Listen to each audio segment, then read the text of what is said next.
But are we? It says you're live, but am I alive? Who knows? Are you alive? Is anyone here alive? Am I stuck out here in the quarantine right now? Let me get a little response from the chat. Can you guys hear me okay? Because this whole stream is about us, the chat, the community. I see you, chat. Do you hear me? Ah, yes, I hear you now. Yes, yeah, thank you, Friar Pezzle. I like my new avatar too. It's got my beard hair going on. So something I want to start out talking about at the very beginning here, while we wait for a few more people to roll in and join, is if you're watching this, which obviously the people who are watching it right now aren't, but if you're watching this after it's been recorded, there's a chance that you won't be able to see the live chat, because I believe, if I've got this right, that until I have 1,000 subs, the live chat doesn't get recorded along with everything else. So anyone watching me live right now can obviously see the live chat, but later when you go to watch it back, you won't be able to see the live chat. Why is this important? One, because some people will be like, where is it? Because, you know, if anyone who has over 1,000 subs, you can just see it. And two, for those of you who are watching live, you're going to be like, why is he reading my stuff out? We can all see the live chat. Well, in the future, people won't be able to. So that's my little 2-minute spiel about my pet peeve about not being able to save the live chat. And I know you're going to say, hey, Joe, why don't you just use OBS? That's great. You can just put a chat in there. I know. I love OBS. I use it for most of my videos. But again, until I have 1,000 subs, I can't use OBS either. Apparently, I got to use whatever interface this thing is I'm on right now, which looks pretty good. I'm not really mad at it. But, it's limited. So today is going to be just a chat with everybody, a hangout session, that sort of thing. That's what I was looking forward to. We can talk about whatever weird stuff you guys want to get into. I've got my completely regular Coke here with nothing added whatsoever if the YouTube bots are listening. I hope you have an equally clean and pure beverage at your disposal.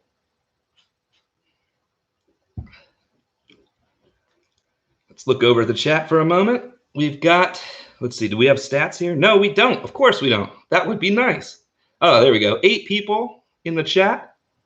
I don't know if I count as one of the 8. That's a good question. Let's see what we've got going on. I see Rel. Hi. How you doing? I see Friar Pezzle. Good to talk to you always. I see the anonymous rogue is here. Hello. Let me go back up in the chat. Brian Nolan. Always good to talk to you. Power of the Occult. I don't know if you want me to say your magical name out loud. I know you've said it plenty of times on your channel, so I could, but I'll be calm. I'll keep it calm. Keep it tame. I see Unstance is on. Hi, Unstance. Glad to have you with us. Janjan Perez. Hello. Let's see. Hi, Joe. How about you run a game in your next live chat using the RPG you made? The RPG I made? Realms of the Ancients, available now at DriveThruRPG. Why, thank you for mentioning it. People are going to think that I planted you to say that, but you know what? I didn't, which makes me even happier. I totally would do that, though. And yes, maybe we should do something like that. I don't know how you would do that with a giant community, but that would be cool. Let's see. The Mike, hello. Roll for initiative, yes. Coke and Coke. Yeah, well, I didn't quite go that hard. Let's say that one. This is made using one of these little babies. And this apple juice looking substance that I have over there. We'll just go with that. Let's see here. Ah, Milton Knowles, the Insane Witch King, is here. And as Waylon always likes to say, the insane sandwich king. I don't know whether that's hilarious to you or irritating. I'm going to say it anyway. Ah, yes. He says, hello, Chrome Dome. What's it like having 4 eyes? Can't see much. Yeah, true. I do have Chrome that I use. I'm not naturally just this bright and reflective. I chrome it up beforehand, and Milton knows this. And then I put on my little spectacles just to look intelligent. I mean, they don't do much. They're just there for looks, because then it gives me an air of sophistication. I bought the game but have never run it. We're still on a D&D phase. Yeah, I do run into that problem with selling the game. So a lot of people who role play are interested in sticking with whatever game they're comfortable with. And I don't mean the people who run it, like the game leaders, dungeon master, storyteller, game master, whatever you want to call it, is usually open to try a whole bunch of new stuff. We'll have a ton of different books from different systems. I know I do. I have books from systems I've never run. And I just, one day, I think in my mind, one day I'm going to run this game. It's going to be great. And then you talk to your group and they're like, yeah, Dungeons and Dragons again. You're like, okay. So yeah, I get it. I don't take offense to that at all. That's pretty typical. Rel says, I took a break from playing Skyrim nonstop to hang out with you guys. I like tabletop games. I just don't have anyone to play with staying at home. Yeah, that's true. It's harder. I mean, me and the group that I play with have started trying to do it online. In my opinion, it's just not ideal, but you know, I prefer it over not playing. That's for sure. And the group I'm with is adaptable, so I think it's going to go pretty good. Yes, thank you. I'm sure I'm a fan of this kind of apple juice as well. You're right. It's delicious. And, well, maybe not nutritious, but yeah, maybe the opposite of that. Oh, we're starting with the, okay. You guys are just going straight into the throwing shade right at the beginning. How many minutes are we in? It was 7 minutes. We're 7 minutes into live, and I already have the question, thoughts on Freighter Xavier? I know there's more to that question, but as soon as you said that, I was like, red flag, hold on. You're trying to get me in trouble, because a lot of people are only going to watch the first 10 minutes if they watch it later. So if I talk shade right now, then they're going to see that. But if I wait 3.5 more minutes, I can say whatever I want. Not that I would throw shade at Mr. Xavier. The Mike says, I personally love him. Could you ever get him on your channel with a real interview? Of course not. I don't think so. He's a very, what's the word? Private individual. That's a nice way to put it. He's a very private individual. I think he's very cautious about letting people know who he really is. And as a result, I don't think he wants to risk that sort of thing. My impression of him also is that I think he likes to be in control of exactly what he puts out, which if you're recording videos not live, you can go back, edit them, listen to them, make sure they say exactly what you want. I don't think that's necessarily a bad thing, you know, especially if you fancy yourself some kind of teacher, to make sure that your videos say exactly what you want them to. But I think his particular personality, and I could be off base, but this is just my impression, I think his particular personality is one that would prefer to completely control that interface. So until he starts doing live meetings himself, I highly doubt you'll see him interviewed by anyone. And he might never do that. I don't know. Although I would watch it. Okay, where were we? Thoughts on Aliens? Aliens? Like the movie, the sequel to Alien with Sigourney Weaver, and then that little girl Newt who's hiding under the desk, like Newt. I actually like that a lot because it's game over, man. Game over. I'm interested in your thoughts on Aliens. Do you give it 4 stars or 5? And also, what's your rating system? Because 4 might be just as good as 5. I think Freighter X and, let's see, the Anonymous Rogue says, I think Freighter X and how have been corresponding. All right, I'm not understanding it. I don't know if that's a mistype or if I've just already, you know, it's like but this much, but you know, who knows? It's been one of those days. Oh, there's a correction. I think Freighter X and Joe have been corresponding. Not really. Frater X sometimes would shout me out on his channel, which is pretty cool. I mean, Frater Xavier. There's also a guy named Frater X who's a different guy, which is why Frater Xavier had to change his name. And if you knew that already, you're from back in the beginning.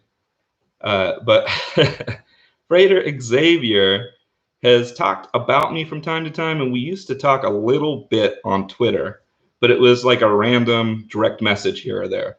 But we never really got a full-on chat before.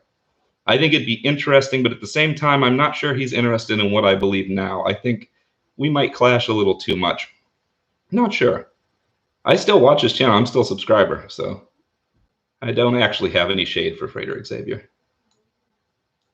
And I can say that now because we're over 10 minutes in. So anyone who was waiting like, what's the shade? Now I've got you. You're past the 10-minute mark. You count as a view. That was my trick. Let's see. Power the Occult is back. I didn't know you were gone. Did you go into the astral plane, young lad? Milton Knowles, the Insane Witch King. Does D&D stand for dweebs and dorks? It should, but it doesn't. And I am saying that as someone who has played it for years. Friar Pezzle, I am so... I also have the Chrome Dome, 4 eyes, and the beard. Yep, that's a good look. You know, you look like you know what you're talking about when you have this look. He's just older. I look like Joe March after a tragic transporter accident, basically. Like Neelix and Tilk getting mixed together? Is that what was it? No, it wasn't Tilk. That's Stargate. I'm mixing up. I'm losing my nerd cred. Jeez. How long has it been since Voyager? Tuvok, that's it. What was this? Tuvix. Neelix and Tuvok got merged together. All right, so if anybody gets that reference, well, you know what? In this group, maybe a bunch of us get that reference. I don't know.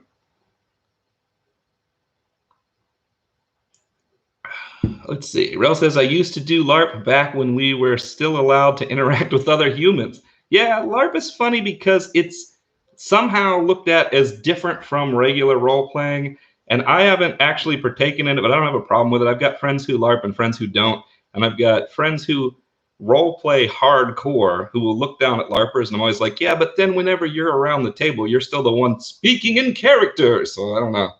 I'm not sure what the difference is, but that's me. The Anonymous Rogue says, in the past.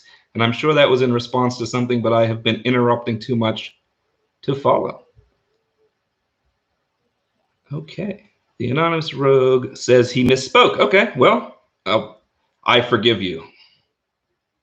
Milton Knowles, the Insane Witch King. I enjoyed Frederick Saber's early content. His current content is now going back up. It was back up to what it was, but between you guys and me, he advertises products too much. It's so annoying when people just have to stick their products in the video. I don't, you know, hey, you don't have to worry. I don't put commercials on my stuff, so you don't have to worry about any of that.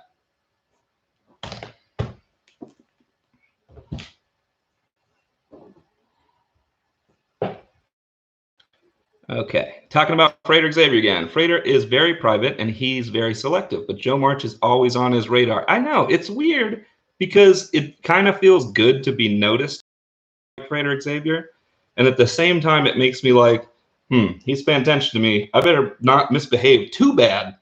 I'm gonna get slammed at some point. We'll see. All right. Always on his radar. Deweytron says, pansexuality, go! You want me to talk about pansexuality? We could talk about that in a minute. Let's see. The Mike says, I'm talking about extraterrestrial interdimensional aliens, like Alex Jones. Extraterrestrial. Dude, I can't even say it. It's like extrasexual, like whatever. I got pansexuality on the mind now. Ooh. Extraterrestrial, interdimensional aliens. The problem I have with that terminology, and look, I get it. I'm with you. The problem I have with that is that you could basically say anything is that's non-physical. So it's like, at what point is it an alien? Like, what makes it an alien as opposed to a non-alien at that point? You're already going extra dimensional. Like, I'm not sure. The alien to me is always redundant at that point. And then if you're talking about interdimensional anything, it's always a theory. So we've talked about that a lot when we talk about entities and things like that. So we can get into that in a little bit if we want to. But let's see what else is going on first. I will come back to it. And if I don't, just remind me and I will come back to it. Brian Nolan says, Aliens 5 out of 5. Yes, agreed. The hardest question of all, it's really not, is alien or aliens? Because they almost seem like they're from two different genres. But spoiler alert, Alien is the right answer to that, because it was, like, compared to anything else in its time, it was outside of it. Even though I love the sequel, you know. Spoiler alert, the answer is Alien, but feel free to disagree with me. Milton Knowles, the Insane Witch King. Do you prefer bourbon, vodka, or 8% alcohol apple cider? I gotta choose one? Well, I do like bourbon, I do like vodka, and I do like apple cider. Okay. So if I'm having to choose, I'm assuming I'm choosing from the same shelf level, right? Because if we're going low shelf, I'm going to go with the apple cider, because it's actually kind of like, even if you get a low grade apple cider, it's still pretty good. But if we're going mid tier or higher, depends what I'm in the mood for. If I'm in the mood for something citrus, then it would be vodka. Otherwise, it's bourbon. Deweytron, cast iron, ceramics, nonstick, aluminum, so many choices. Right. Pansexual. See, I'm following. Jan Perez. Joe was in Freighter Xavier's radar, but now that Joe doesn't do a cult, I wonder if Freighter X still keeps tabs on him. He mentioned me in a video. Okay, so this is, I was about to say he mentioned me in a video a few months back, but the problem is, if I see a video a few months back from Freighter Xavier, it means he recorded it a few, like up to 6 months before that. Because if anyone here follows him, they know he puts stuff out on Patreon first before he puts it out on YouTube, which a lot of people do, but a lot of people who do that do it like a week ahead to a month ahead. I saw this guy, he just put out his February mailbag. It's April, dude. You're 2 months behind. I don't know if that's on purpose. I don't know if he had something come up. I don't know if sometimes he does them out of order. I just know that I'm like, man, he could have already responded to my response to his video on his Patreon and I wouldn't know about it. And then in like 2 months to a year, I'll find out that he did when I finally get to see it. That's as much shade as I'm going to throw. Let's throw some Patreon shade. Shout out to my Circle of Magi. I don't actually have a thing that will pop up the names. That would be cool. I like to shout them out. I actually wonder, like, if you have something set up in a Patreon like I do, where you say, I'm going to have you guys put your names up. Because my Patreon is set up, there's a $2 tier where people get access to all the content. And there's a $5 tier where you can get your name put up on the videos. But if I'm live streaming, I can't throw names up. So what am I supposed to do? Do I read them out loud? Is that the answer? Because I'm cool with that. Let's see what we got here. I don't want to miss anyone, so I have my handy dandy Patreon. I don't think I would miss anyone because it's been the same folks for a couple months now, but special thanks to my Circle of Magi, Brian Nolan, Damon Fain, Quinn Sunkissed, Rel, Tom Anderson, and Tom Anderson and Tuck Party. For anyone who's wondering, that's an inside joke for the patrons, actually. Tom Anderson, anytime, if you watch The Kildor Investigates, he reads them off. And he always does Tom Anderson as a shout because it's Tom and then all uppercase Anderson. So he always goes, Tom Anderson, every time. And yeah, I don't know if anyone else finds it funny because I don't get that kind of feedback, but it cracks me up. Tom Anderson. Okay, where are we at here? I got lost from the chat. It's moving on without me. I'm way behind. Or I'm not. Product placement. Yeah, I'm not there yet, though. Yeah, I was here before you started. Yeah, I was in Fradar Xavier's radar, right. Aliens is a win. What? What? Friar Pezzle, how dare you? Original Alien is an iconic film, one of the first times in horror that it was shot in the way that the alien was only partially seen, and they really started to understand that you don't want to see the whole creature until the end. And all this other good stuff that people say online and makes you sound like you know about film. Come on, man. Although, yeah, I kind of, if we're going to, I'm gonna get a beer, grab some popcorn, and watch one of them. I probably will pick Aliens, honestly. So, not necessarily against you on that one. The Mike says, "Have you ever bought Frater's products?" Yeah, I have a lot of his products, especially in the early ones. Actually, what I have promised myself, at least, that I will do is never divulge anything that's in his products because I think that would be kind of scummy. Oh, I don't have them on here. They're on my backups. So I have a backup drive and it has it on there. So I can't just look them up. But I will never divulge any of the stuff that he teaches on the programs because I think that would be scummy to buy the program and then teach his stuff.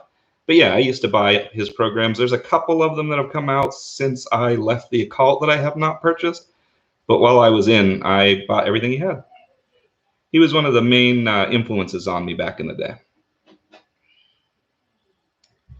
Let's see.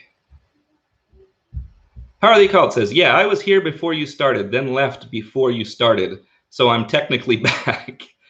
Oh, so you don't know whether I shouted out your real name or not, your real magic name. Find out when you get to watch this back in the future. Now that sounds too much like Psycho Pop Sorcerer. Find out when you... No, sorry, wrong again. Wrong character. Find out when you... No, gee, hold on.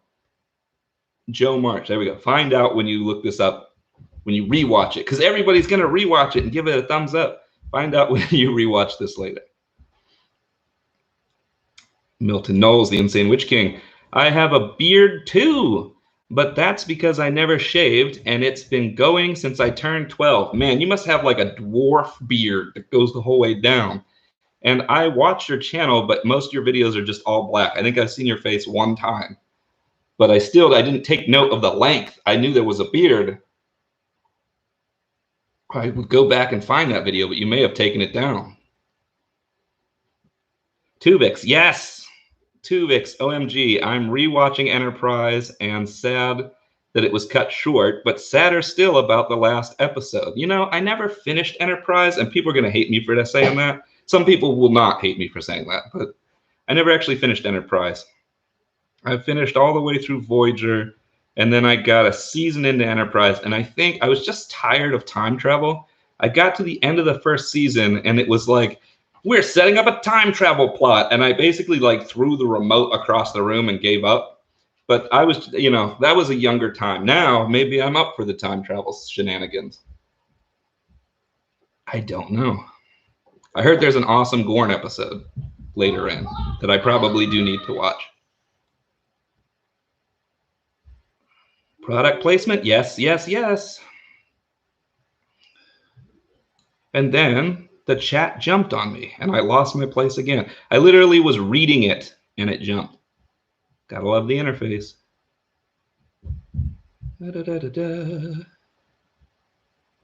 Okay, here we go. I'm not buying your word cubes. I'm illiterate. My word cubes? Product placement? What are you guys talking about? These are my security blanket type, helpful when you're shut in, things to hug and cuddle. If you need some kind of security, just reach out. Print on demand. You can get them right now. It's an essential service. Oh, I'm sorry, Friar Pezzle. Friar Pezzle says, I've met Alex Jones. My condolences. I've met Alex Jones. He's not a happy person, to say the least. I wouldn't think he is.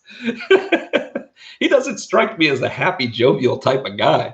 He's screaming and tearing his shirt off. I mean, it makes good TV, but geez, man, you know, calm down a little bit. Rel says, Alex Jones seems very stressed out all the time. Right, yeah, exactly. He sure does. He's just mad they're turning all the frogs gay, but don't tell Reggie. Reggie will just get horny for more frogs. Milton Knowles, the Insane Witch King, says, Friar Pearl. I don't think I've heard of Friar Pearl. Hello, I'm looking forward to your next video. Oh, he's probably talking to Friar Pezzle. The mic. I wonder how Uncle Birch was able to meet Frater in real life. He might have cast a sigil to meet him. Well, the way I see it is, Uncle Birch runs a shop, I think. The question is where. If you figured out where, you'd be like, well, now I know where Frater lives. I mean, it'd be pretty easy to do some detective work and figure that out. Luckily, I'm not a stalker, nor am I interested enough to spend that time. Someone out there could do it, though. I'm sure it'd be pretty easy to find out who he really is. It's just not important to me. Milton Knowles, the Insane Witch King. Power of the Occult. What's up? Or what's up? What's that? I feel like Milton Knowles is on his phone, and autocorrect is screwing him on a couple of these because they look exactly like the same autocorrect mistakes that happen when I'm texting my friends. And yes, I'm bad about catching them too. Friar Pezzle, Alex painted himself into a corner dealing with people he hates, his audience, but they made him rich, so he can't really quit. Yeah, that's kind of rough, right? Like you make I think he made. All right, so there's a debate between me and one of my friends. For the longest time, I was like, Alex Jones is a crazy person. And my friend was like, no, it's an act that he's putting on to make money. Look at all the supplements he's selling, right? And I was like, maybe it's a little of both. But eventually, over the course of a lot of the stuff where he's been going to trial, I've been convinced that my friend is correct. I think a lot of it is an act he puts on. But it's a persona he can't get away from now, because if he does, he's basically ruined. So you got to look at it like he's been doing this for however long. The people that follow him, he's got to keep their attention, and he's losing platforms. And they're the people buying all the supplements and everything. So he's got to keep up this perhaps facade. I don't know if it is for sure, but it seems that way to me. I think some of what he does isn't, but I think the majority of it is kind of for ratings purposes, or at least an exaggeration. And so he's got to keep this up. But at the same time, he's getting sued for stuff that he's doing. He's getting attacked by other people. He's become just famous enough to where he can make a huge killing off of it, but he's also getting crushed by these outside forces as well. And it's, I don't know. I can't imagine the amount of stress you'd be in if you were doing that as a character. But, you know, to each their own.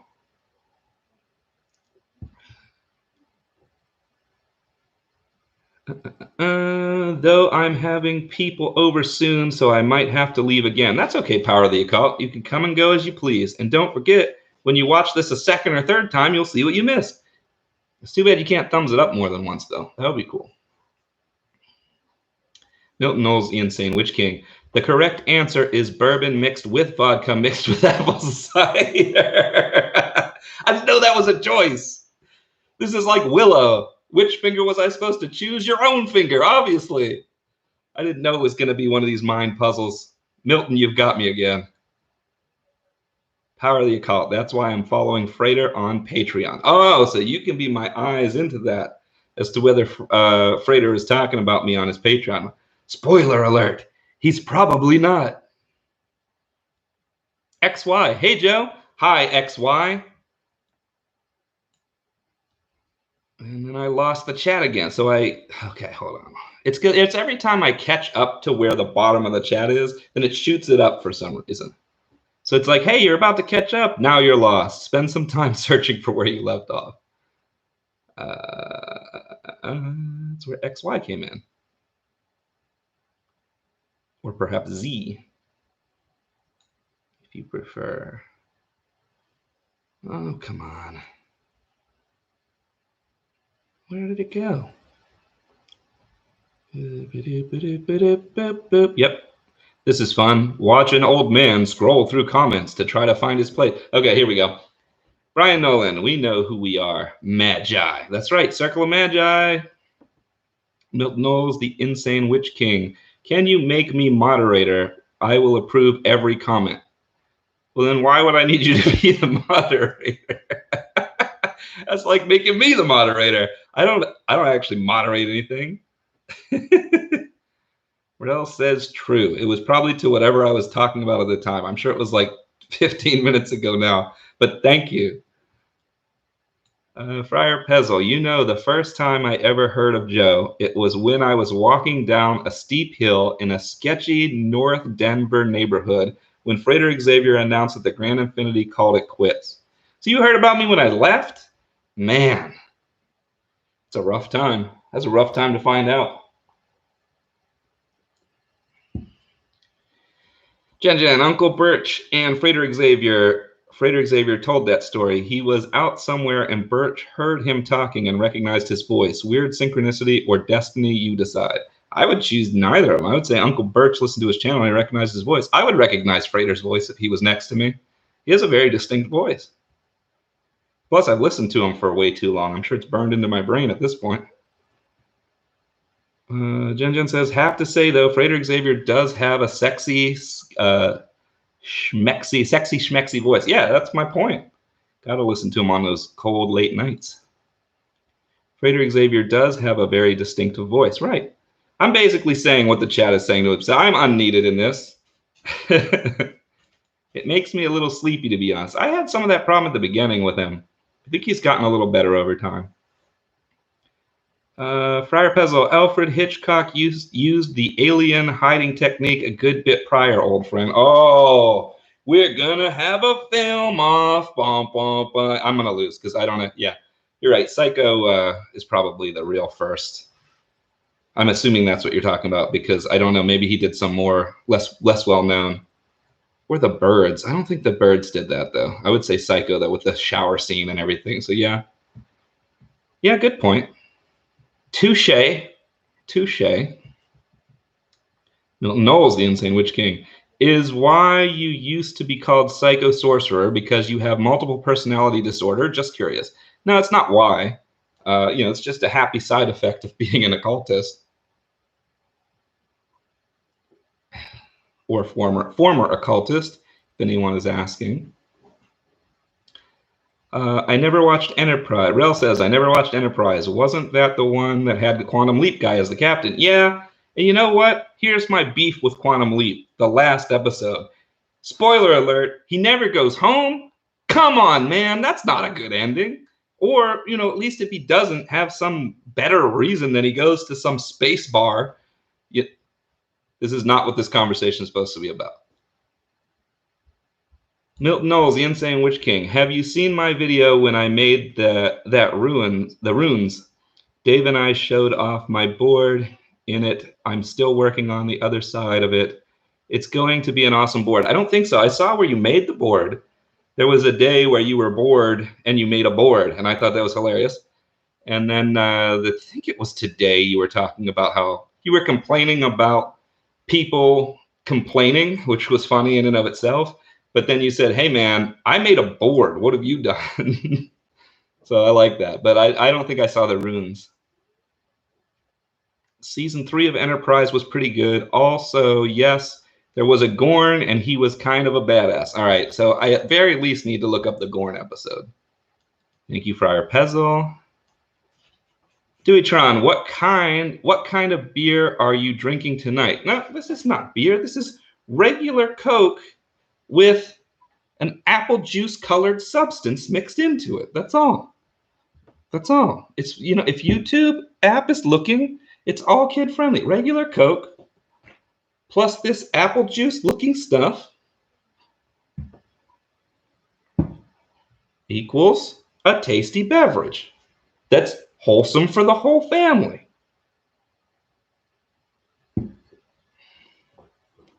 There you go, YouTube. Don't shut me down. Brian Nolan. I always thought did a voice change like early Bill Cadman? I had to be in response to something I was talking about before. Maybe when I was talking as Psychopop Sorcerer. Could be. It's an easy switch. I don't really know where that voice comes from either, because it's not like I'm not making fun of a particular character. It's just kind of like I put the thing on and was like, this is how I sound now. And that's where it came from. We got some messages being redacted below. And now, again, it is jumping me around. Here we go. Oh man, that's a hard question, Anonymous Rogue. Addams Family or the Munsters? Ah, man. Hmm. Ooh, that's a rough one. Addams Family or the Munsters? I think me as a kid would have said the Munsters for sure. I might go. I'm gonna go Addams Family now. I think I'd go Addams Family now. I think I appreciate it more now, though. I also like the guy.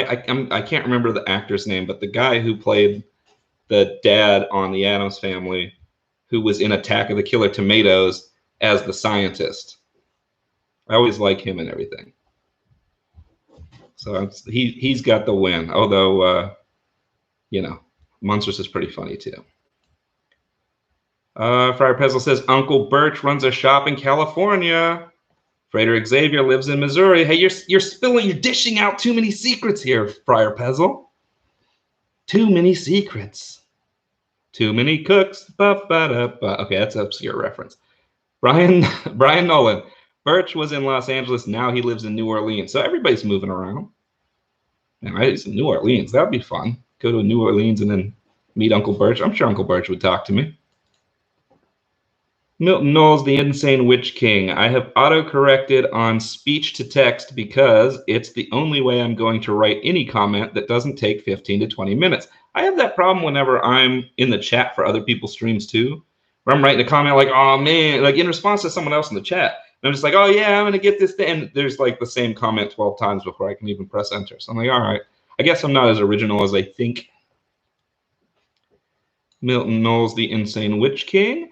Alex Jones himself has admitted it's an act, and I reckon all of the supplements he's selling is what's turning the frogs gay. Yes, exactly. I'm sure. I don't know what you're putting in your body if you buy his supplements. I would hope that they're, obviously they don't do what he says they do, but I'd hope that they're, health tested and all that stuff. But I'm not testing it for you. Let's just put it that way.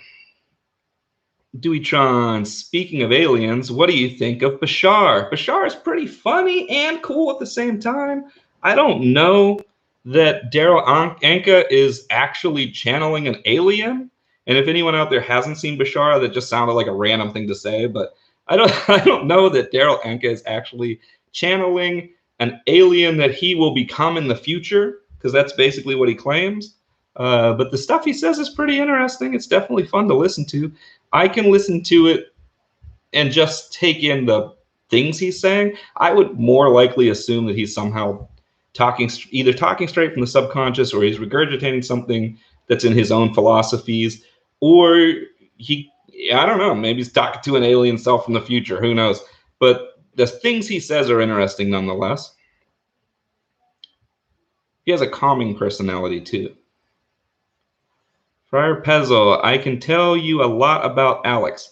It's an act that he put on because he was going to lose his kids in a divorce because his wife said he was nuts. So he had to say the show was entertainment only. Yeah, and that's whenever I flipped on that.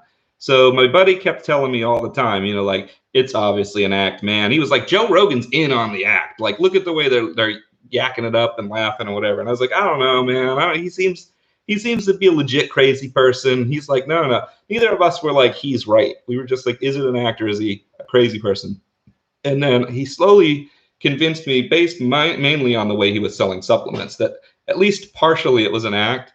And then when I started watching some of that stuff on the trial, I was like, yeah, even he's admitting it in the trial. Like, it's an act. I don't want to move this bar down because it's going to make me get lost again. Let's see. So Jan has retracted a message and then later says, sorry, too personal question. I don't know if it was to me or someone else, but whatever. I don't know if there's any too personal questions here. It's retracted, so I will never know. I will live with this mystery for the rest of my life. For the rest of my days, it shall haunt me.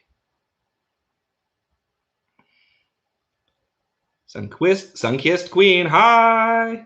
Welcome.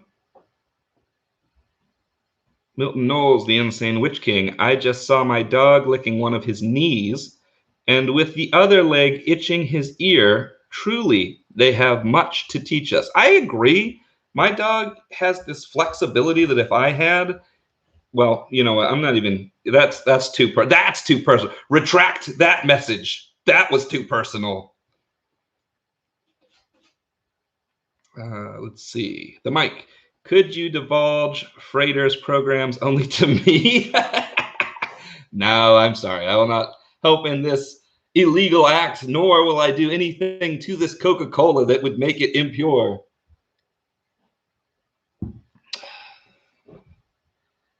Duitron, haha, removed it. Rude question to ask. See, you guys know something I don't know. Everybody's cracking up over here. Everybody's laughing about this question I'll never know. Friar Pezzle says, so I didn't miss out really. Rel says, I watched a little about 6 months before he changed the name to Grand Infinity. I felt like I was catching up and then poof. Yeah, I got a lot of people had that complaint. That's why, you know, I was kind of convinced to do the Patreon because at first I was like, I don't know if I want to charge money, but then I was like, you know what? Why not? So the Patreon has a paywall, and I think of that as like, if you really want to see the old content and you're actually going to be responsible about it, then maybe you're willing to pay on the paywall to watch it. And if you're, you know, that way I don't get random people popping in just watching a video and screwing themselves up. So it's kind of a safety protection in my view. And plus, I'm not actually offended by people knowing the things I used to believe, and I think there's still a lot of good information there. I don't want the random person finding one random video, trying something out that I even 2 videos later had said like, whoa, that turned out horribly because I was doing my own experiments in there, and then getting into trouble. So it's more like I feel personally responsible for leaving it up there. And you know, you never know what people are going to just take and run with.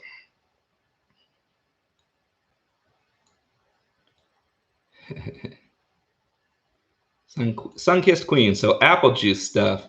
Guess I'll go get my apple juice crown and join you. Yes, that's right. Mix yourself a delicious and totally non-toxic beverage.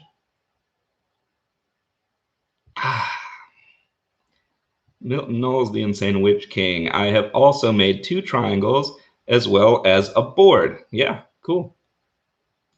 Are these going to be, well, you know, you can answer if you're interested in answering it. My question is, are these evocation triangles? But, you know, that's, if you don't want to answer it, that's up to you. If you feel open to it, then please do elaborate. Sun-Kissed Queen. Uncle Birch and I argued on Facebook about hoodoo. Yeah, I wouldn't imagine that Uncle Birch's hoodoo knowledge is what you go to him for, but, you know, I could be wrong about that. Duitron is posting an alien, which means he is with me. The Alien, the first Alien, is the superior of the Aliens films. I don't know if that's actually why he's posting it, but I'm claiming it. Friar Pezzle. I personally want to get my hands on the Psychopop Sorcerer music from the old Get to Know a Deity series. I'd rock that music for some new Get to Know videos. So I did do a Get to Know a Cringelord where did I stick that music at the beginning? I meant to. I either did or I didn't. I think I did. And it's, you know, it's not the pure form, but yeah, I have it still. Brian Nolan. No, Xavier, I thought he disguised his voice like author Bale Cadman used to. Oh, I get what you're saying now. I thought Bale was Neil deGrasse Tyson in the early videos, right? I never thought about that. Maybe Freighter Xavier's like, hey guys, it's me, Freighter Xavier. But then he's like, all right, we're going to talk down here. We're going to get into it. You know, like maybe it's like Batman and I didn't realize it. It's like, come on, you want to be afraid of somebody? Be afraid of me, Freighter Xavier. All right, so 45 minutes in, that's when the shade gets thrown. If you stayed this long, you got to see it. Oh, man. At Friar, did you finish Magicians? Ooh, everybody in the chat knows each other? Man, you guys are cool. Milton Knowles, the Insane Witch King. Boobies, I just thought people could use something nice to think about. Yeah, you know, and I've always found that most people like boobies, whether they are men, women, or otherwise. They're just a nice, calming thing to think about. So thank you, Milton, for the thought. You just gave me a magnificent thought form. Friar Pezzle, Sunkissed Queen, I have not. I'm kind of watching it more slowly now since it's over. It's intense. I haven't seen it either. It's on my possibly like watch at some point list, but that list is so long that I can't ever figure out what to watch on it. I almost look at it and get paralyzed at this point.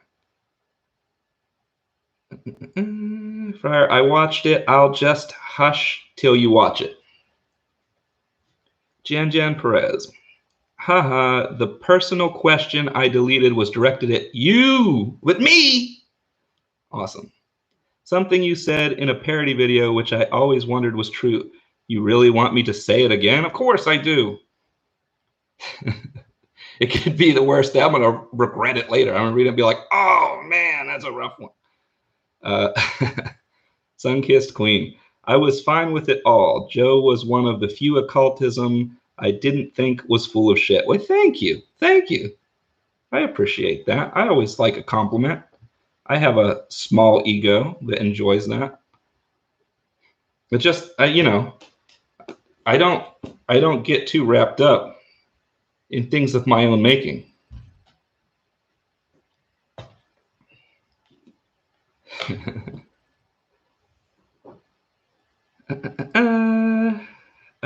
Friar Pezzle says, Sunkissed Queen, you are a gem and a goddess. Yes. She's, let me see if I can get this right. Stay dark and lovely while spreading your love and light. See, I am also subbed to you, Sunkissed Queen. And you know this. We've talked before. The mic. I wonder what Frater's morning routine is. Well, all right.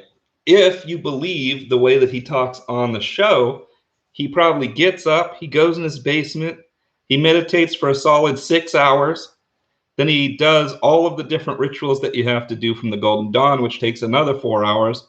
Then he makes a video, then he makes the next video for the series he's selling, then he goes to bed. And he doesn't need to eat anymore because he's a breatharian. That's, boom, more shade. That's all I got. That's as silly as I could make it. I wonder what Frater's morning right. Dewey Tron says pansexuality. Yes, you're reminding me, Dewey, that we're going to talk about pansexuality in a moment. Friar, I am tickled. Thank you. Milton Knowles, the Insane Witch King. I was thinking of putting a magic mirror inside one of them for my favorite invisibility ritual. I don't summon things, man. Just not interested in that. You do you. Yes. Okay, good point. Oh no, another message redacted. Rel, what are you doing to me? Oh, jeez. Jeez. You guys are going to leave me wondering forever. Friar Pezzle, Frater Xavier had sinus surgery and his voice went from lower to higher because his nose was unclogged. Yeah, that's true. I thought he sounded better before the surgery, but it probably wasn't for sound. You know, he obviously needed it for some reason. And Rel says Frater ASMR. Yes, exactly. He's like, today we're going to be getting into it. Now I'm going to get pulled from YouTube for that. I'm starting to think I know too much about YouTubers. Yes, yes, Friar Pezzle. Yes, you do. You're well aware of our secrets. Sunkissed Queen laughs. That's me. Laugh out loud. I do. I appreciate it. Sunkissed Queen says, so, like y'all not cool no more or something? Me and Frater Xavier? No, it got brought up at the beginning. And then I just slowly get more and more catty the more of this Coca-Cola that I'm drinking. Sometimes the claws come out. Real laughs. Haha. Jan, Joe. Okay, this has got to be the question that was retracted before. Joe, there was a video you did. I think Reggie was interviewing you, and you casually mentioned being pansexual. Was just wondering if you were serious or not. Laugh out loud. Sorry if that's too personal. No, it's not too personal. Yeah, I was serious. I mean, I said it kind of like offhand as just a throw-in thing. I think at the time I was like, am I really going to just like, am I going to talk about it on this video? And I was like, nah, just throw it in there as a reference in case anyone's interested. But I did a Q&A maybe it was a couple weeks to a month after that where I talked pretty heavily about it. So yeah, if you find my old Q&A, you can hear all about it. And the answer is yes. That's why Dewey keeps saying, are you going to talk about it? Like, sure, but I want to see what everybody wants to talk about. Because there's not much to say about it other than just yes. Like, I do have attraction for both sexes and other sexes. The reason, so for those who may not know, I think everybody here probably does, the conceptual difference between bisexuality and pansexuality is whether or not you include the different genders. So instead of just male female, as bisexuality would represent, you include any kind of representation of, you know, male, female, non-binary, transsexual, all of that. So yeah, everything. Attraction just happens. It's just there for everybody. I always used to think that was how everybody worked. Turns out it's not. It's how I work.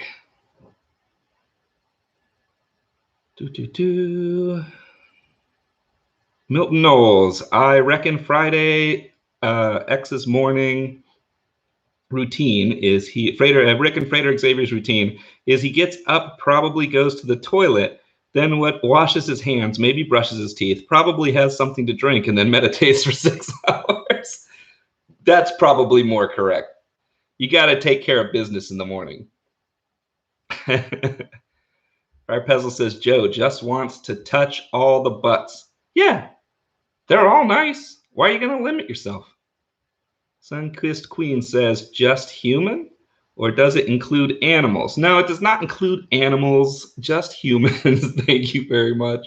It's not the same thing as, I mean, I guess it depends on the person, but it's not the same thing as like bestiality or whatever. It's still just humans. I mean, hold on. Now, if there's some kind of weird alien stuff, you know, that's to be determined because I haven't met an alien to be able to tell you about that. But I'm not attracted to animals.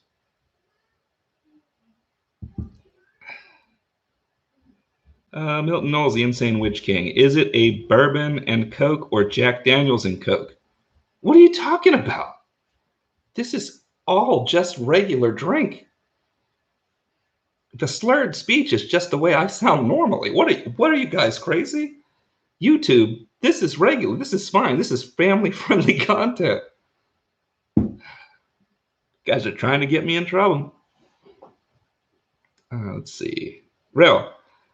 I'm bi, but I call myself that because I don't think pan was a thing when I figured out I liked girls and dudes. Yeah, I had the same type of thing. I used to say bi, and then somebody corrected me who knew better, I guess. I mean, I don't really get too caught up on the labels. I just know that I've been corrected enough times for using bi before. So I figured since I'm talking to a wide enough audience, I'll use the terminology that I've come to understand it as. Dewey John says, didn't you hear how he was jealous of his dog? Yes, Ruby. Well, Ruby is adorable, but it's not, it's a different kind of attraction. That's the like, that's not a sexual attraction. Jen says, thanks for answering. Sure. Yeah. Not too personal to me. I'm sure that it's a good point though. For some people, maybe that's a touchy subject, especially if they're not. Because people get, well, or more specifically, if they are, but don't know it.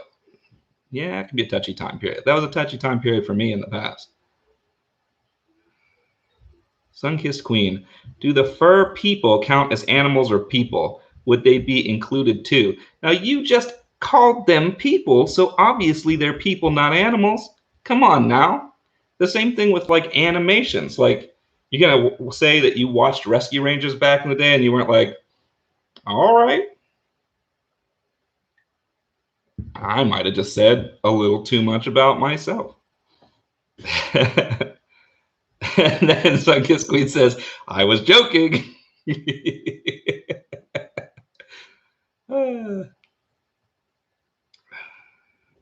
Rail says, probing questions. Yes. Brian Nolan. Aliens, the subject was brought up, so thoughts.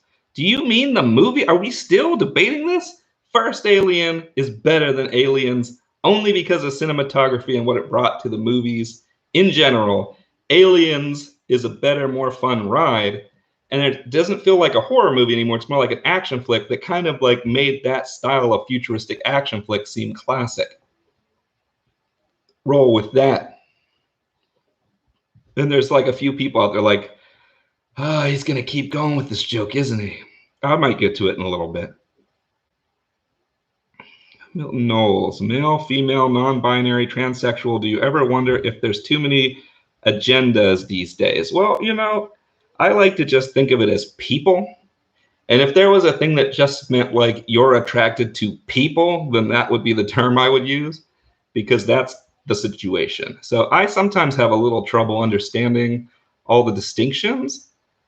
And I don't mean that in any kind of derogatory way for people who use them. I just mean because of the way that I am, I don't find as much difference. I get the differences societally. I get how people treat people different because of it, things like that.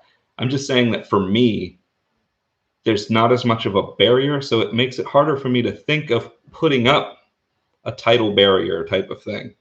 But I'm open to whatever people want to be called. If you tell me, call me this, then I'll call you that. It doesn't matter to me.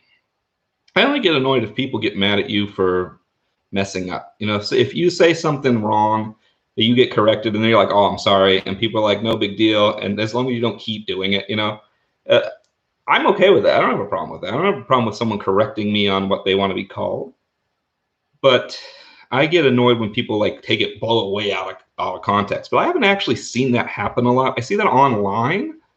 And I usually see that by straight people online. As funny as that is. They're like, how dare you say this to them? It's like, dude, you don't even know what you're talking about. But that's been my experience. Oh, where were we? How do you deal with the pan if you're married? Are y'all adventurous and understanding? So I am not active in the community. I am not actively engaged in that. So it's more of a statement of attraction than anything else. I still view being a married person as being monogamous, so it really doesn't matter beyond that. I don't have a problem if other people are adventurous types. That's fine. That's their business. That's just not how we are. Brian Nolan says actual. Oh, actual aliens. Ooh. Well, let me get to the bottom of these, and then we'll get into that next. Since I made Dewey wait for the pansexual stuff until it got to be a hotter item. So we'll wait on aliens till it gets a little bit hotter. Let's get some more spice on those aliens. Throw some sizzle in the pan. I wonder now just how much Joe enjoys these Thundercats chicks. See, Friar Pezzle knows what I'm talking about. And that's all I'm going to say about that. Rel, I had a crush on She-Ra, to be honest. Right. Yeah. Why not? Sun-Kissed Queen. Have you seen the new She-Ras? They're awesome, by the way. They're excellent, at least in my opinion. The Netflix one. Go check it out. So, no, for seriously, if you haven't seen it, just turn off my live stream and go watch them. They're better than anything that I can deliver for you. And now I lose half of my crowd.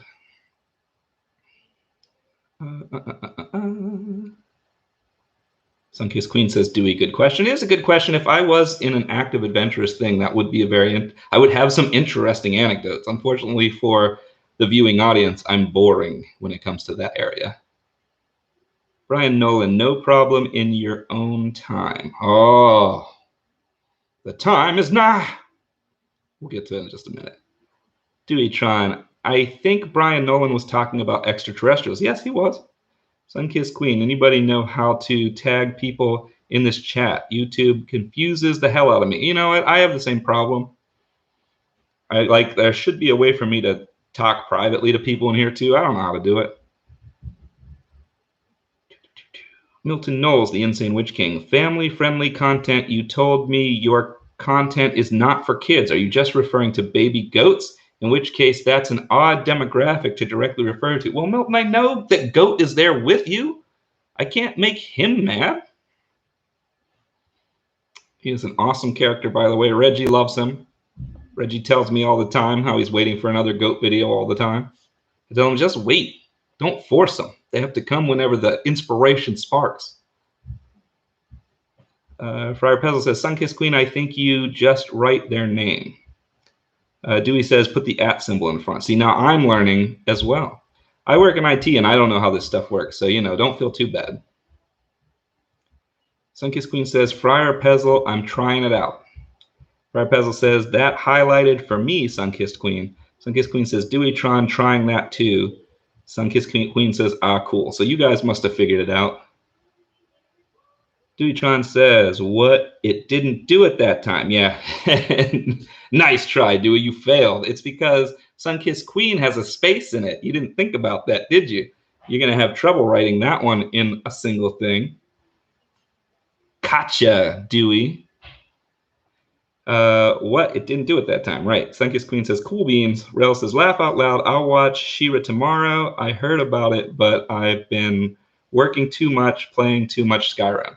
It's worth it. It's so character development is really great. That's the thing I love about it. It also gives me the nostalgia feels, but it also has a lot of let's just say that a lot of the color palette and the way things are done is very fabulous. So I'm completely fine with that. I can see why some people might have complained, but I'm not complaining. Let's see. Sunkissed Queen says, Deweytron, it worked. Jan Perez says, let's ask the hard questions. Fuck, marry, kill. Frater Xavier, Uncle Birch, or Alex Jones? Well, we're going to go fuck Frater Xavier because of that sexy voice we were talking about. Marry Uncle Birch. He's got a shop. He could take care of me. And I guess, I mean, I don't want to say this on YouTube because I'll get banned, but expletive deleted Alex Jones. Somehow I can say fuck and I don't have a problem, but you don't want to incite toward violence at all on this platform. But Alex Jones is the last one. I wouldn't actually wish him death or anything. It's just by process of elimination, I'm not going to fuck or marry Alex Jones. Friar Pezzle. My Thelamite friend used to always say, let the goat come to you. That's right. That's right. I just wait. I wait for Milton to make a new goat video. That's it. And that's how he's the new prophet come. If you guys aren't subscribed to Milton, his goat is the new prophet come to earth. So, you're missing out. And honestly, a lot of people on this stream should be subscribed to each other. Friar Pezzle's got a good channel. Sunkissed Queen's got a good channel. Milton's got a good channel. Power of the Occult, even though he's here or not here right now, has a good channel. A lot of good channels on here. Brian Nolan, side note, thank you for recommending the Castlevania Netflix series. It was awesome. Season 3 was the best. For someone like me, so Castlevania is actually my favorite video game growing up. It was Castlevania and Mega Man all the way. There's a reason that the two that Keldor explains are on those two games.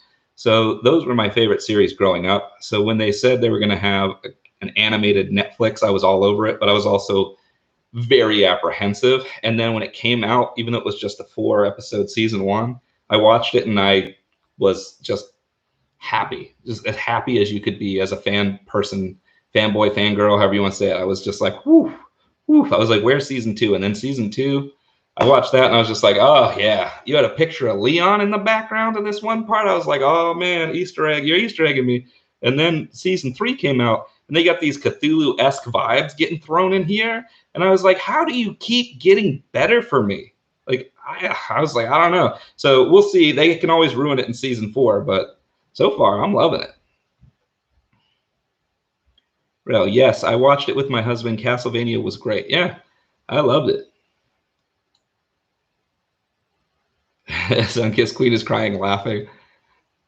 Milton Knowles, the Insane Witch King. Have you seen The Owl House? It's a new Disney cartoon, and so far it's really good. I haven't seen it. The Owl House. I'll have to check it out.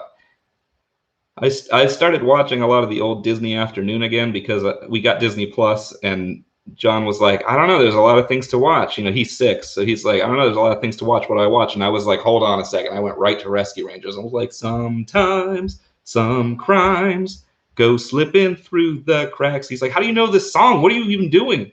Like, yep, You're going to learn what I grew up with now. I don't know if he's ready for Darkwing Duck. That's the real deal. Rel, I don't watch Disney stuff. I can't justify it to myself because I don't have kids. You don't need kids to watch Disney stuff.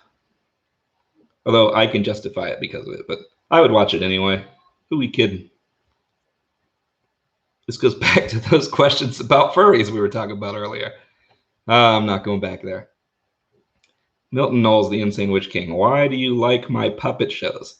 Why do people like Reggie? That's the original occult puppet. Now we got Reggie, we got Frederick, we got Goat. Everybody's got an occult puppet now. It's crazy. Friar Pezzle says, Schrodinger's Power of the Occult. That's right.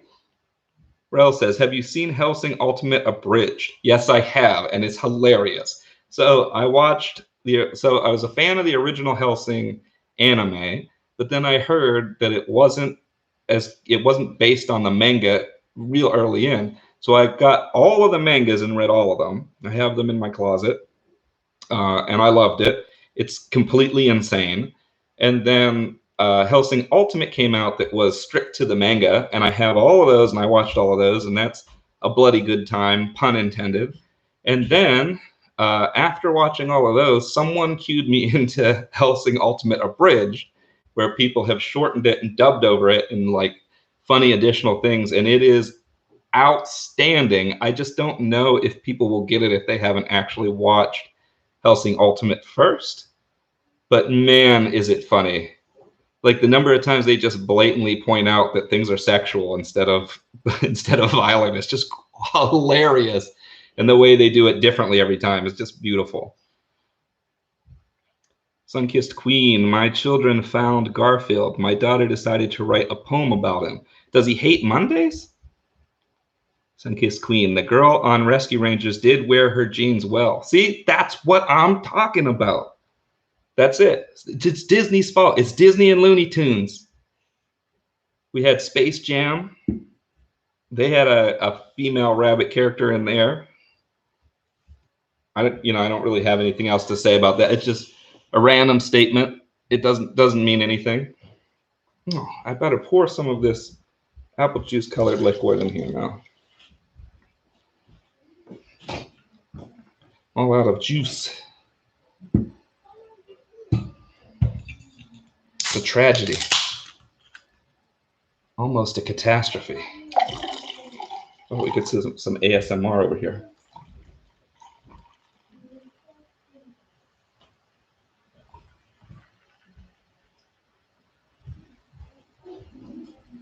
Great, someone's using in the bathroom in the background, so if it's focusing too much, you also hear a toilet flush. That's awesome.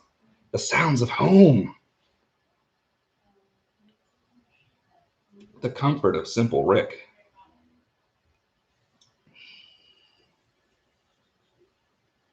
All right. Another normal Coke.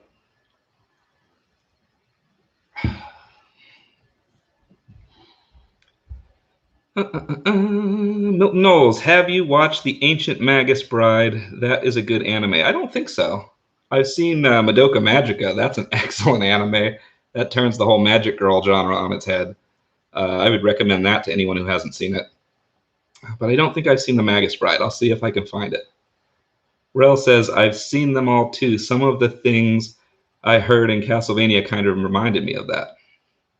Pezzle says, her kids love lasagna now. Right. Here's your breakfast lasagnas, Garfield. And you put the plates out. My son watches it too, so. And I used to love Garfield back in the day. I mean, I still think he's funny, but I used to watch it. Milton Knowles, the Insane Witch King. You know it's cheaper to buy bottles of Coke rather than cans. An interesting point. Interesting point. I'm wasting my money. See, we didn't know we were going to get some shrewd grocery tips here.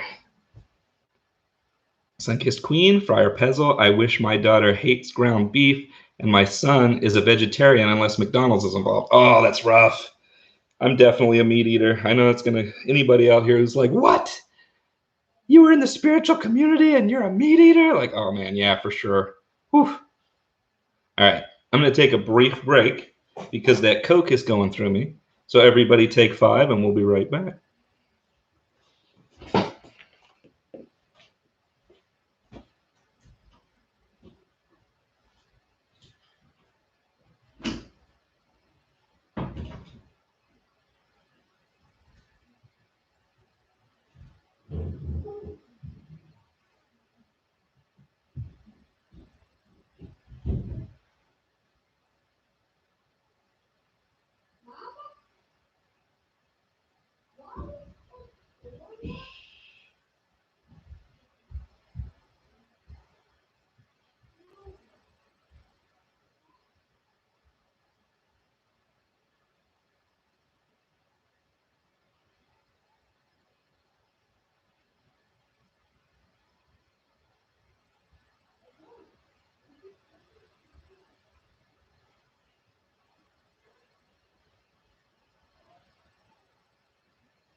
That's right, John.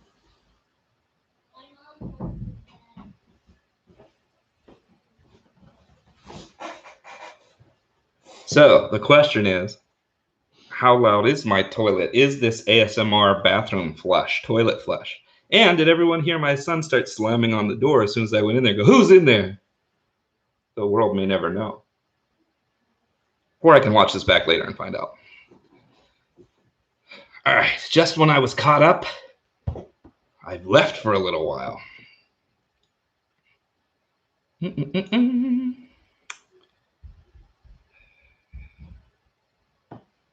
Okay. Cans of Coke, Paleolithic refreshment. Yes. Super Gnome 369, welcome. Hello. Glad you could make it. Gary Nemesis. Hey, Gary Nemesis. What happened to Angel? Is he still making vids? I don't think so. I mean, I'm subscribed to his old channel. He's definitely not putting anything up there. He is still making music. I know that. I see him do stuff more on Facebook, I think, but I don't know if he does anything under Angel right now. He's never officially said yay or nay about it. I don't think he took down the channel or anything.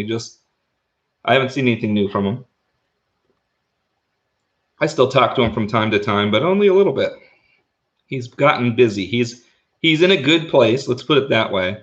And his family life is taking more of his time than he was used to before. But again, in a good way. But his dirt is not mine to spill.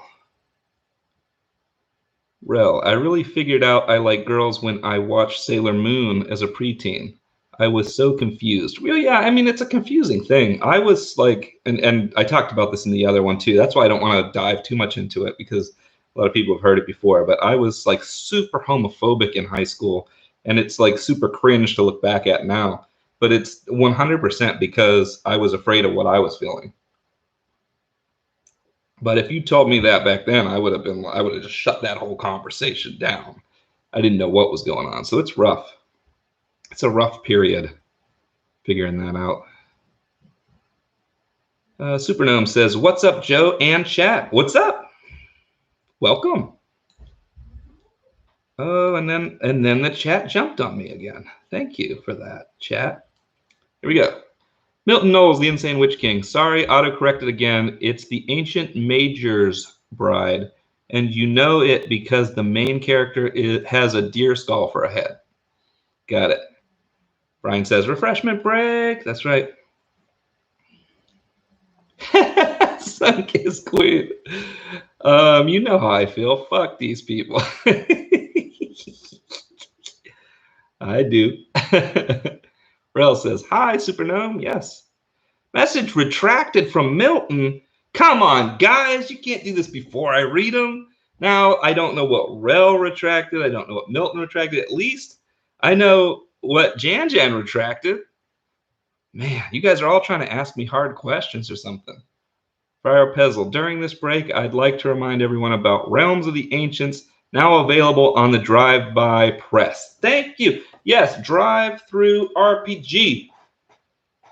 Realms of the Ancients core rulebook, written by me and these fine fellas down here. History of the Keldor. Well, that's just me. Get them both. It's an extra value in that they're both valuable to me. Yes.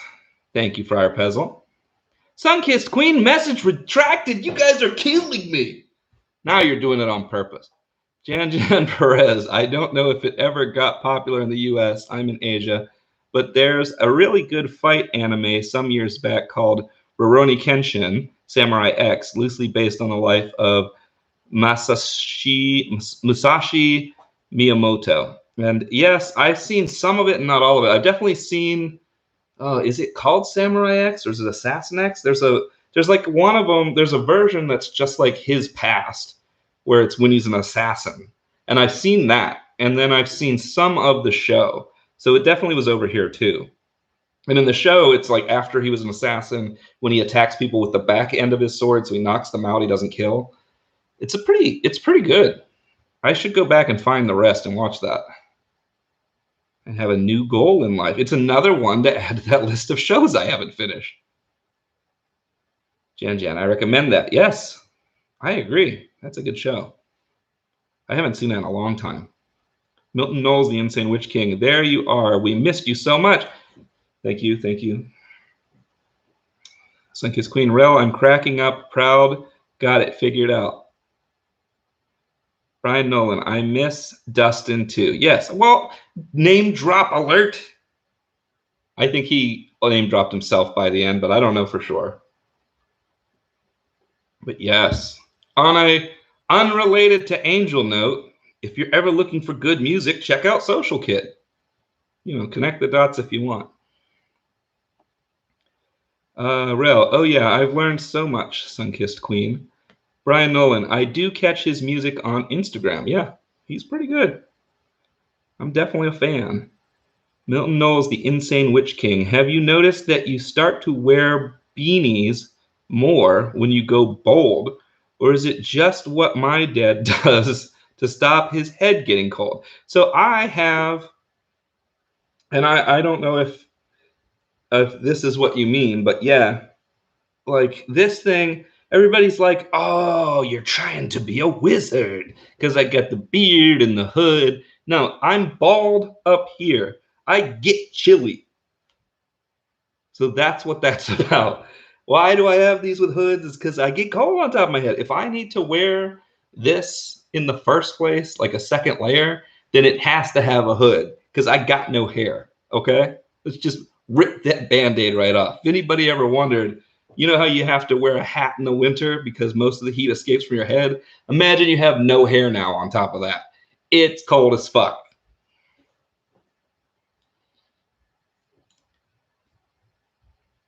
Friar Pezzle, a whole lot of spooky YouTubers drop out or have life changes. It seems more than average. Maybe it has to do with the process of change involved. I think so.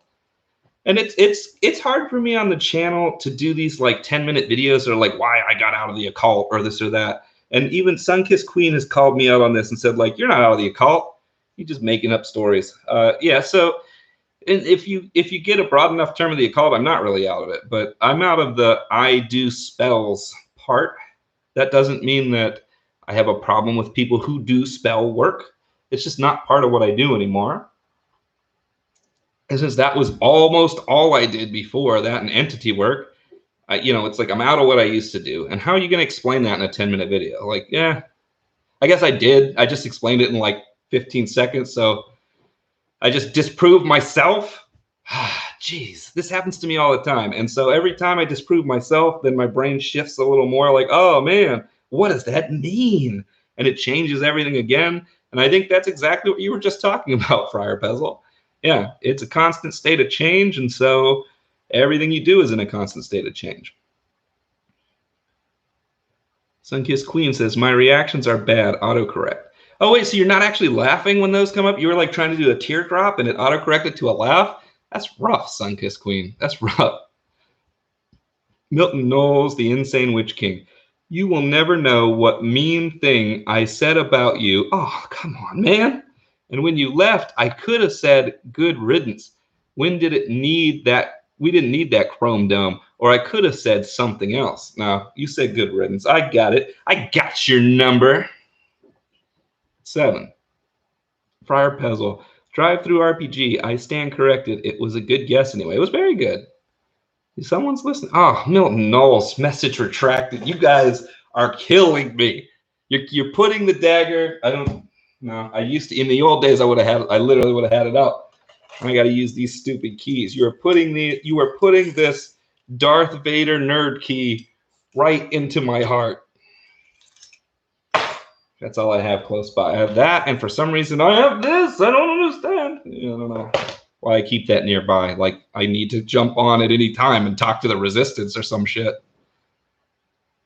Friar Pezzle, I think they be fucking around and find out shit is real. So that's the thing. I get that from a lot of people. That was actually Sunkissed Queen said that to Friar Pezzle in case anyone's watching it later and is like, he didn't say that. Yeah, so I get that from I get a lot of people who are like, you must have found something out that scared you, and that's why now you act this way. And it's like, no, that's not what happened. I would totally tell you if I got scared by something. In fact, anyone who's ever dealt with becoming an existentialist knows that's scary as fuck. You don't choose to become an existentialist. Trust me on that. What's the main thing you have to do to become an existentialist? Face your own inevitable death. Nobody wants to do that. Now, many occultists do this also. So some people even consider that part of the occult, but it isn't something I dealt with in the occult before. So it's definitely not something I did to feel safer. So I always find that to be like, when people say that, I'm like, dude, you don't even know. It's not even like an offense. It's just like, you have no idea, man. But that doesn't mean that's not the truth with these other guys over here. I don't know. Like, I don't understand how you go from it to becoming more like Christian or something. Not to knock anybody here who might be Christian. Let's walk the PC line here for a second. But to me, I don't see how you go from a cult to like back to organized religion. I don't get that. And I see a lot of people do that. And so if you want to be like, maybe they got afraid and went back, I could believe that. Because to me, organized religion gives you that kind of safeguard feeling like there's something protecting you. What I jumped into is complete raw unprotectedness. Like, oh, look, now you don't have power over things. There's no force directing your life, and anything can happen to you at any time. And when you die, you might cease to exist. Deal with that all of a sudden. That's not a place you go on purpose. So, just saying. Friar Pezzle, it sucks to be too old for cartoons when this is a time when there are so many good ones. You're never too old for cartoons. No, I'm someone who is a big anime fan. So now, because I watch enough anime, you could throw up kids' cartoons too, whatever. If it's got a reference I like, I'm going to watch it. I'm not too old for cartoons. And I know I have a 6-year-old. I can use that excuse. Most of the cartoons I watch are at night when he's asleep because most of the cartoons I watch are inappropriate for him. Now people are going to think I'm talking about hentai. Now YouTube is going to censor me for saying that word. No, I'm not talking about that. I'm not saying that I haven't seen that. Saying that I'm talking about things like Hellsing Ultimate. It's not really a 6-year-old can watch it with you type of cartoon.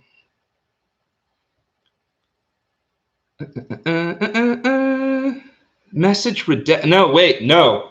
I know the difference, Milton Knowles. So Milton Knowles wrote message retracted because it didn't come in grayed out. I can see that. I see your tricks, Insane Witch King. I see what's going on.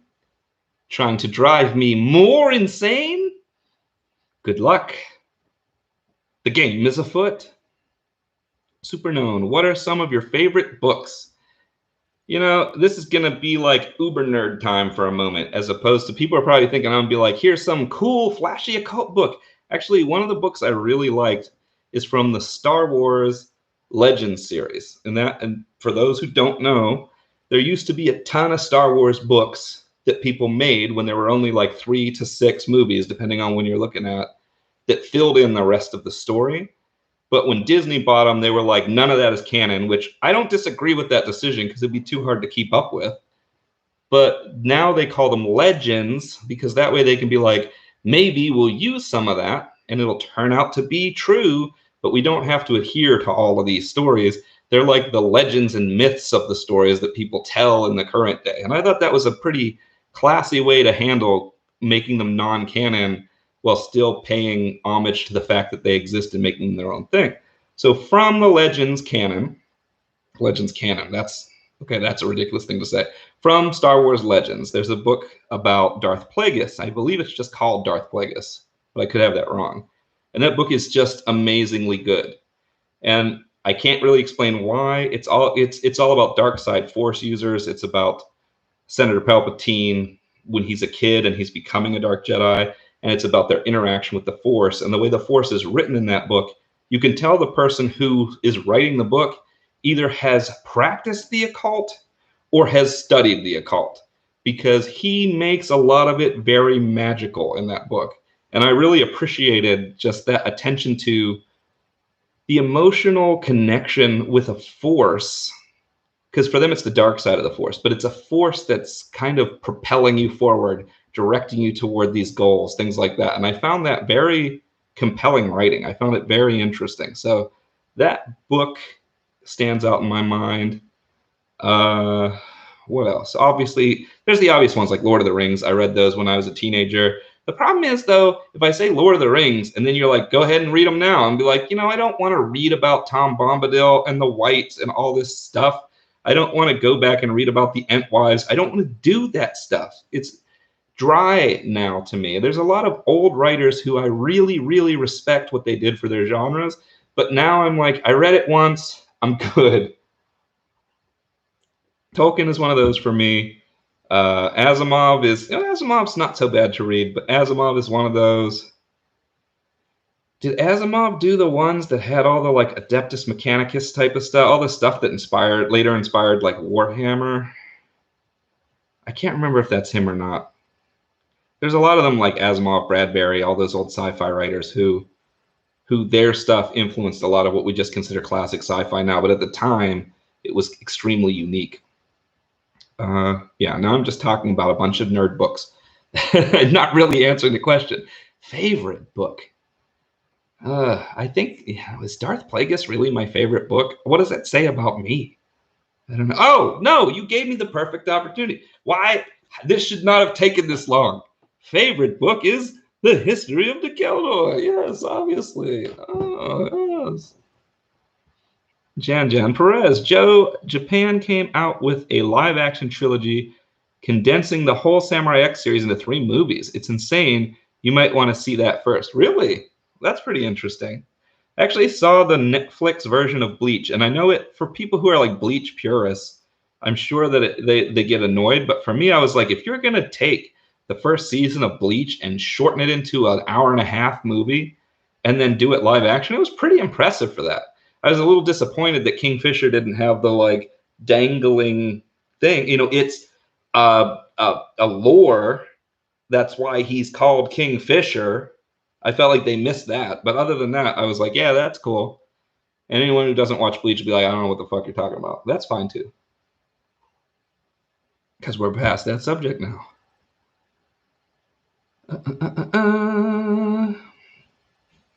Oh, did I just get moved again? Yes, I did. I don't know if this was next when I see Sunkissed Queen go, you be watching cartoon porn. Yeah, I might have admitted that on the stream. I guess we can never really know. Nope, not there yet. Jeez, I'm behind now, man. Behind now. Do. Oh my goodness, how far back am I? Ah, right there. Okay. Sunkissed Queen. I get chilly. Right. I get chilly. I have no hair. Like, yeah, there's a little bit here. People are like, do you keep this little bit on top? because you want to look like you have hair. No, it's because when I shave the hair, it grows back. There's a little bit, but there's not enough to be really considered there. It doesn't keep me warm at night. Let's just put it that way. And I'm not stylish enough to actually shave the whole thing. At least not yet. Maybe one day. Maybe one day I'll be like, enough hair is on my face that I'll feel confident enough to just shave all of it. And then I'll come out and I'll just do some kind of like hardcore something. I don't know what. It just seems too hardcore for me. I feel like I'm too fluffy for that. I don't know. Maybe that's a personal problem. What do you guys think about that? I'll find out in 15 minutes when I catch up to the chat. I feel you work the cold head. Yeah. Chris Porter, welcome. Good to see you. Jan Perez, cartoons at Friar Pezzle. Go ahead and watch them. We won't tell. That's true. Nobody here is judging you. You must have somebody where you live who's judging you. I see how it is. You're like, I could watch them, but then, you know. Yeah, I'm not going to go any further into that. We know what I'm talking about. Do you miss Billy Brujo? I didn't used to watch Billy that much. I heard about him. I knew about him, but I never, like, got into his content. And then he was gone, just like so many others. So, unfortunately, I don't have anything to say about that other than just like, yeah, you know, a bunch of people moving on to the next thing. I don't know that. I think a lot of people get broken up about it because they think they feel like a betrayal. Because if you're going along with something and maybe even learning something good from someone and they completely do a 180, like myself, I guess you could say, I wouldn't say it's a 180, but you know, a 90-degree turn at least. I can see how that can feel a little jarring at the very least, especially if you're going down that path and having success. But really, you know, people change based on things and people change back. You might see these people come back. I might be back at some point. I don't discount that possibility. If I did come back, that would be in a whole different way because I have certain realizations about things that I had wrong before. Doesn't mean that there's not some right way. It's just not exactly how I was doing it. But I still don't regret my time in the occult either because I became a better person through those experiences one way or the other across the entire path, the entire 7 to 8 years, whatever it was. I can't remember now if it was 7 or 8 because I said 7 so many times on YouTube, but then YouTube happened for like 3 years. So maybe it's 10. I don't know. I can't do math. I'm a computer science major. Friar Pezzle, the occult was a method of inquiry for you, and now you are focused on a different method, as far as I can tell. Yeah, that's how I would put it. I still spend a lot of time thinking about, like, what does it mean to be a person? What does it mean to, you know, how do other people experience things? Why do people have different perceptions from one another? And what does that mean? How different does the world look to different people? How different is your experience from mine? That stuff is interesting to me. And it helps me to understand other people's points of view in a way that if you don't think about those things, you don't catch. And I find a lot of people in the occult think that way because of the occult. So I get along with them, whether or not I believe what they believe now or not. So, you know, it'd be cool. Sunkissed Queen, my words be all messed up. Yep. Sunkissed Queen, I got a new cell phone, I think. That picture showed up real small for me. And I look like somebody 70-year-old grandma trying to learn technology. I feel this way now. I was like, have I already reached this point? I turned 40 in July of this year. I will be 40. And that doesn't sound that old to me, especially because I hang out with people of all ages. But sometimes I catch myself just saying things that an old person would say. And I'm like, oh, man. Is this happening? It's already here? It's like whenever someone's like, well, how do you whisper to someone in chat? It's like, I know you can do it. Why do I not know? I'm on enough live chats. I just don't care to learn. Is that what's happened? Have I lost my will to learn new tech? I'm in IT, for crying out loud. Milton Knowles, the Insane Witch King. You have my phone number. You want Jesse Miller's live stream? That's the only place I've left it on. Still haven't got a phone call. Yeah. I mean, I guess so there's some times where I've erased people's messages because they've left an email or phone number for me to reach them on, and I've thought like, you don't want this on the internet for anyone to find. But like, who are we kidding? I only have, what is it, 250 something now? It used to be 236, the magic number, but now it's 250 something. Are any of these people really going to take advantage of it? I don't know. The thing is, I'm like, you never know who's going to see that. I don't know. That's a good question. Sunkiss Queen. Now, I think you had an actual experience. Oh, okay. We're going to get into it. Sunkiss Queen. I don't think most of these people actually believe in their magic the way they convince their audiences. And there's a certain element to when you tell someone about something and the way that comes out compared to the experience itself. It's very hard to explain these experiences in a way that can convey what happened. So sometimes you end up having to use metaphor just to explain what happened to you. Like if I was to tell you the exact only moments of every experience I had that in the exact pieces I remember, there'd be fragmented parts that I don't exactly remember what was said or how it came across or whatever. So you tend to, in the weaving of it into a story to tell other people, fill those gaps in. But some of that can be incorrect. And so then later you'll look at it and be like, well, I don't know for sure that that's exactly how it happened. But a viewer's like, dude, that's what you said. And it was right after the thing. It's like, yeah, but I was trying to kind of give you the gist of what happened. I don't know. Maybe that doesn't come across. It sounds like dishonest, but it isn't dishonest. It's like if you have something happen to you and then you try to tell someone right away, you don't always get everything exactly right about it. I tried my best to write everything down in the journals when it happened, but it's after the fact. So there's a lot of things where I'm like, yeah, and it isn't even just like, yeah, how much of it was wrong, but it's like how much of the things that I now think like, oh, that could have just been this. It's like, yeah, but if I could go back and experience it now, I'd be like, fuck no, there's definitely something supernatural going on. I don't know because I can't go back. So I got to just experience things again, I guess. Duitron, afterlife or spirits or just an eternal nothing forever after death? That's a hard question too. And Duitron's next statement, I guess we can never really know unless you go. That's right. That's kind of how I stand on it. You can't know unless you go. When people claim to know, I immediately question them. I'm immediately like, okay. And then, I'm always interested in like, how do you know this? And a lot of times it goes into like astral projection or this or that. And I'm like, cool, can you teach me to do this? And then that's always a like sticky little area. And if you get to know enough, a lot of people will turn out to be, well, I got this gist one time. Like if you delve deep enough, a lot of times people just are believing what they want to believe. Now, that's not true about everybody's experience about everything. I'm just talking about for afterlife experiences. A lot of people are like, this is what I believe, and they believe it really strong. But if you probe hard enough and they're willing to actually look at it, not most people, you probe them too much on the afterlife, they just slam the door in your face. But if you probe them enough, a lot of times they admit, like, I don't know. And that's the true answer.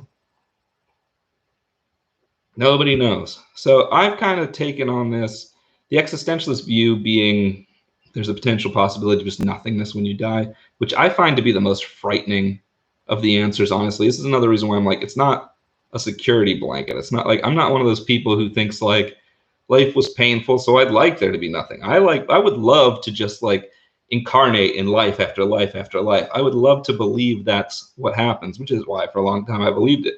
But I looked on the face of it and was like, I have no proof of this. I believe it because I want that to be the truth.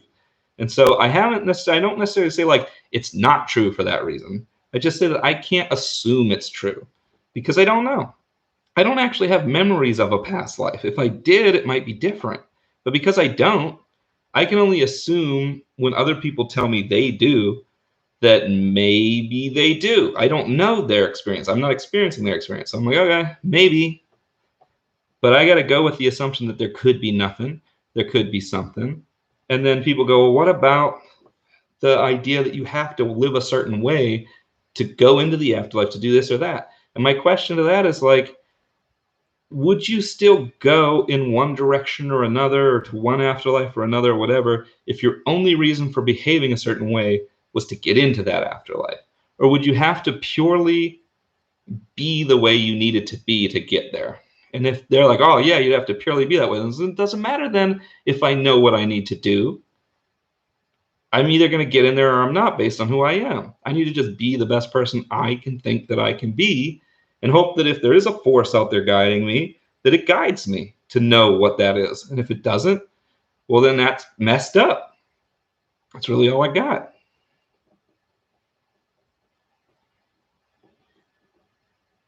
Brian Nolan, never, never, never too old for cartoons. That's right. That's right, Brian. I agree. You need to watch some cartoons tonight after this stream. Friar Pezzle, I watched one of my family members slowly dying every day. Jeez, man, we were just talking about death, but I didn't know we were going to get serious here. I have the Facing Death and Memento More things covered. For the record, I genuinely believe in what I put in my videos, or I wouldn't do them. Yeah, I did too, though. See, and this is the thing. When I start saying I don't necessarily believe that some people, and I know a lot of you, I'm subbed a lot of, because I gotta be careful when I start saying like some occultist this or that, because there might be somebody watching me who's like, he's talking about me. It's like, I'm not talking about you guys, because I'm subbed to a whole bunch of occultists who I still find very, very interesting. And so if I'm subbed to you, I'm not talking about you with this.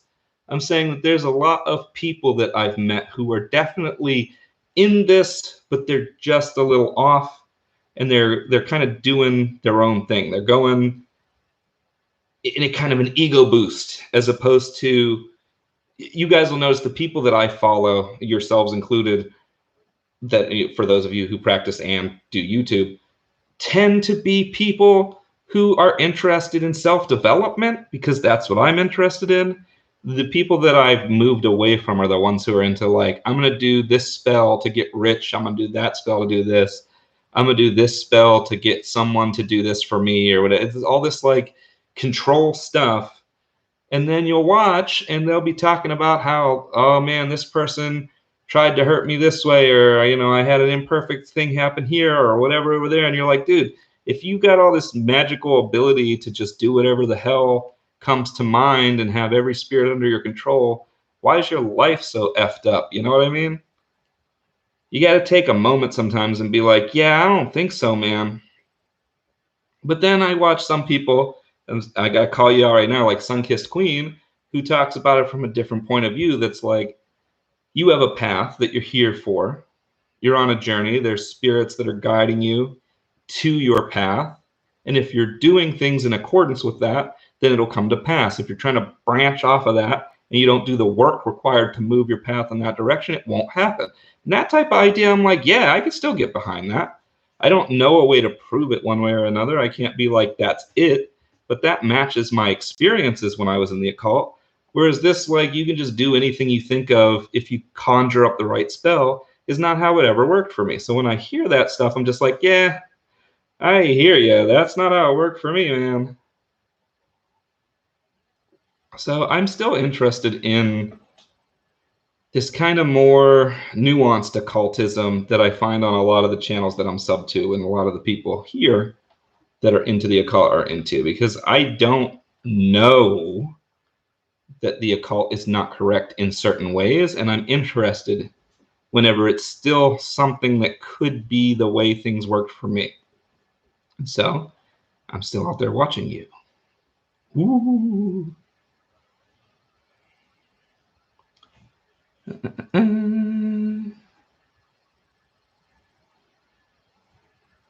Oh yeah, we were talking about Friar Pezzle genuinely believes what he puts out. Yeah, I did too. When I put out my old videos, I believed everything that I put out on them. I never lied. I just believe now, looking back, that I was incorrect about a lot of it. So people who are very mature, let's put it that way, will say, what's the problem with leaving your old videos up?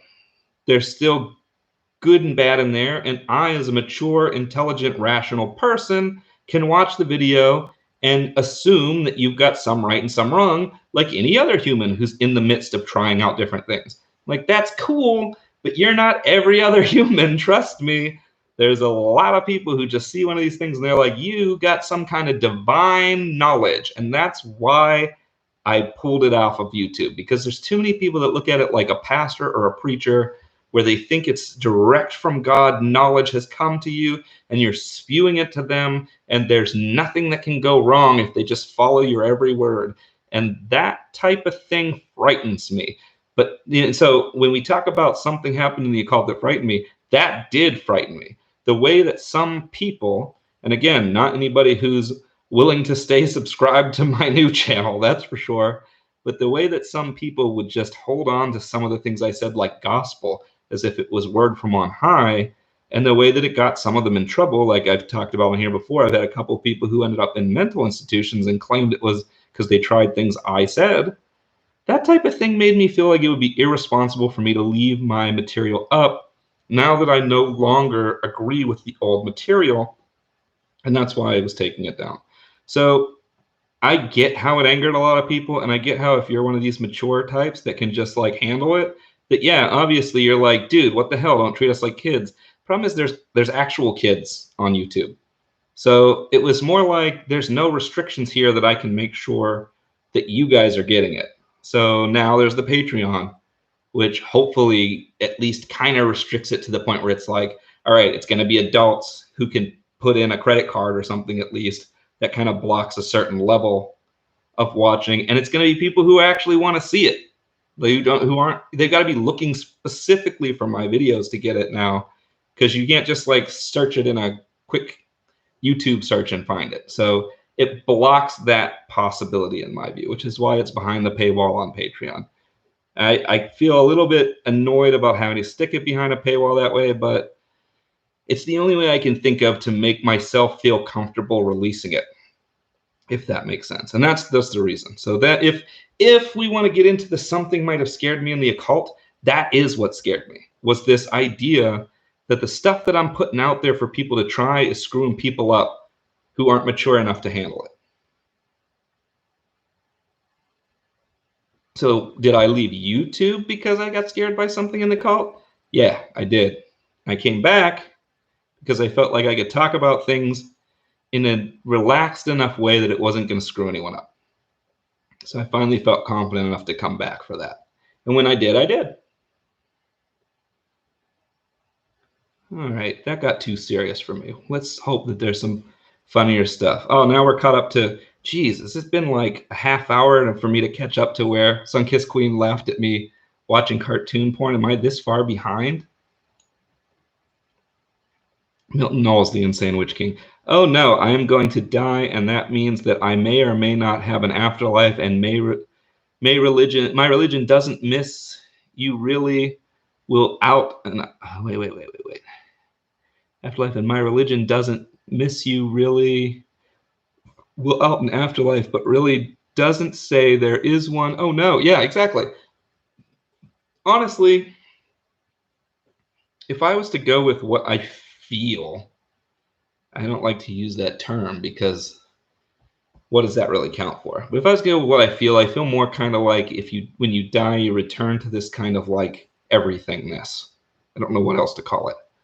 And whether you're conscious of it or not, I don't know. But that's kind of the way that's the direction. If I was going emotion, that's how I feel. Logic, I go, I can't know. But emotion, I'm kind of like more, I'm going to return to whatever it was before I was alive. And that seems true one way or another. And I don't see any more a reason to fear that. But when I first let go of this idea of knowing for sure that I was going to end up in my astral temple in the astral plane when I died, and going to like, I might cease to exist. And eventually, as the world moves on without me, I'll cease to be remembered. That bothered me a lot. That was a hard thing to come to grips with. And then for those who've watched the old channel from back in the day, and remember back when I did the Tiamat channeling, and I said, I don't fear death, and her response was, you will. Yeah, that was right. Take from that what you will. What are your favorite anime TV shows, Joe? Full Metal Alchemist Brotherhood is the best anime ever, in my opinion. I don't care what anyone says. I'm going to immediately be like, that's the one. And then someone will actually recommend me another one, and I'll be like, no, you're right. But That's the one that comes to mind for me all the time. Full Metal Alchemist Brotherhood, I just loved it from beginning to end. I watched the original Full Metal Alchemist. Just like with Hellsing, at some point they go off of what the original manga, the comic book in Japan, was doing, because they caught up to it, and then just the writers did whatever they want. And you can immediately tell when that happens. I would almost suggest, if you haven't seen it, to watch the original Full Metal Alchemist up until he meets the character Greed, and then stop it and then start Brotherhood, because they kind of knew people had already seen this, so they like jump through in like 10 episodes everything that happens in that like 2 seasons there. So if you watch that one to there and then watch Brotherhood, you're gonna get the whole story. It's gonna be beautiful. If you keep watching the original after that, you're gonna be like, what the hell is this Germany Hitler stuff going on all of a sudden? They just went way down a different rabbit hole on it. But Brotherhood is amazingly good. Like the ending, the way it all works out, the callbacks to magic and different types of magic. It's just a really good anime. Madoka Magica is great. That one's just a fun ride. If you're someone who's watched things like Sailor Moon and you want to see a dark version of that, that's Madoka Magica. What else? Hellsing, I obviously like, but that's definitely for adult gore audience. Full of sexual overtone or undertone. I'm not sure what you want to call it, where it's almost like no, we're not talking about sex, we're talking about violence, which I didn't even catch until watching that abridged series, but now I'm like, oh, I see it. Let's see, what else is really good? Berserk, I love, but again, trigger warnings all over the place on Berserk. And I don't think there's necessarily a good version of it. Like I got introduced to it by anime, but I've read the mangas. The mangas are so much better. I'm hoping that we get a new version of that soon. There's rumblings of it. But Berserk is good. I like Bleach. That's a one of those long-running Shonen Jump animes, and I like Naruto a lot. And Naruto Shippuden and all that, the spinoffs. I like those. I know that some people are like, that's not as good as blah, blah, blah. But again, character development in those are really good. Even if it is one of those kind of the main hero never loses, always gets stronger instantly type of Dragon Ball Z style of a fighting show. It's just their character development is really good in it.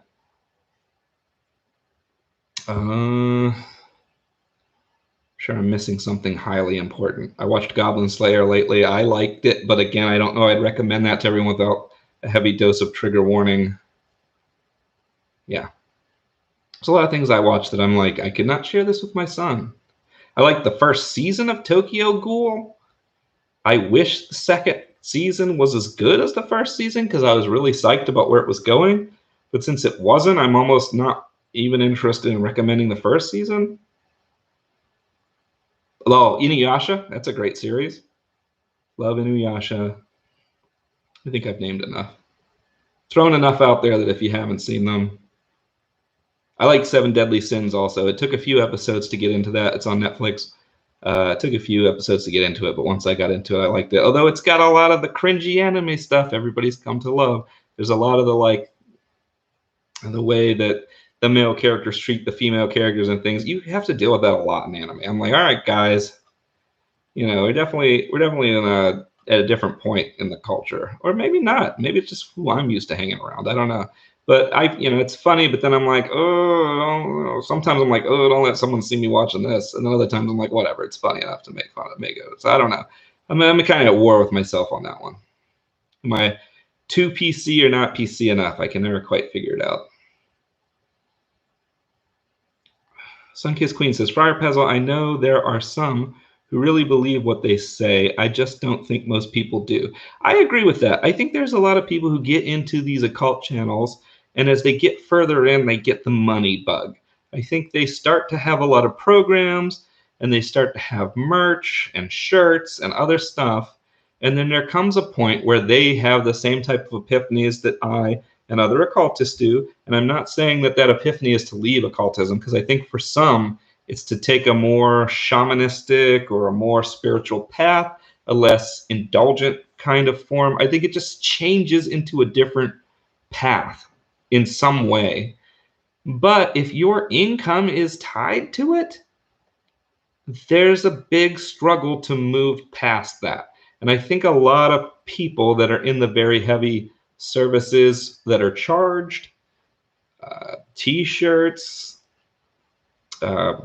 courses for high dollar amount, books that are being written. I think a lot of these people kind of get stuck in this kind of rut where they can't let themselves spiritually evolve because their pay is attached to it.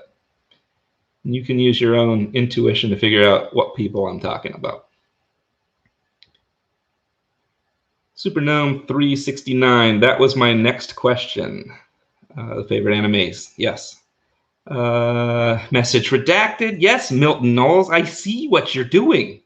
I'm aware you're trying to drive me insane now. Trying to make me the insane Witch King. But then, were we ever really two different people at all?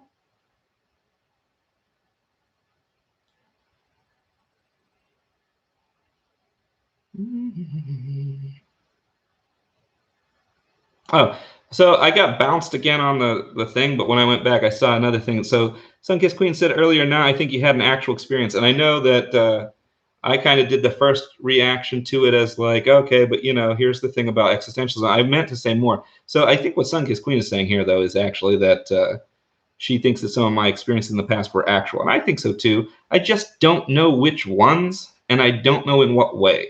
So I wouldn't necessarily say like, oh man, it's all mundane. None of it was supernatural. It's just like, I'm at the point of like, okay, I can't go back and find out. So let's go forward and see where it goes. If that makes sense. I know some people might be like, what? That's ridiculousness. The time is only now. There's no forward or backward, you crazy lunatic.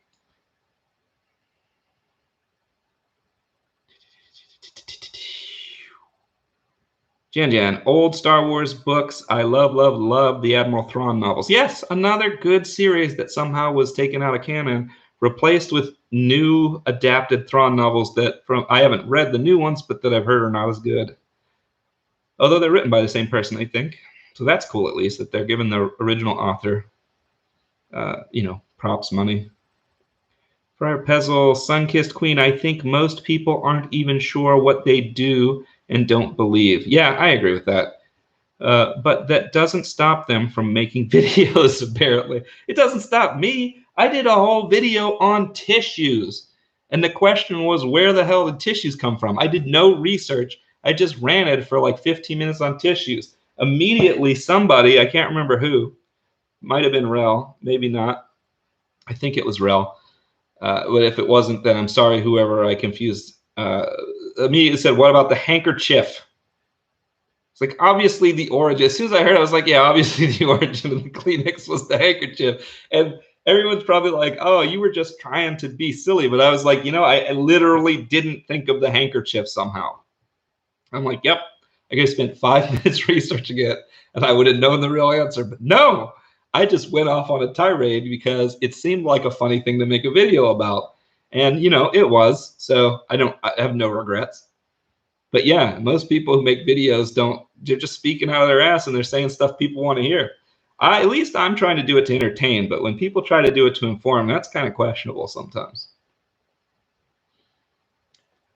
Supernome 369, that was my next. Oh, I already said that one. I already read that one. Sunkissed Queen. Milton Knowles, you hell. Yes, I know. I know, right? Where did I go? I lost it again. It goes up. It like shoots back up to things I've read already. It'd be fine if it shot down.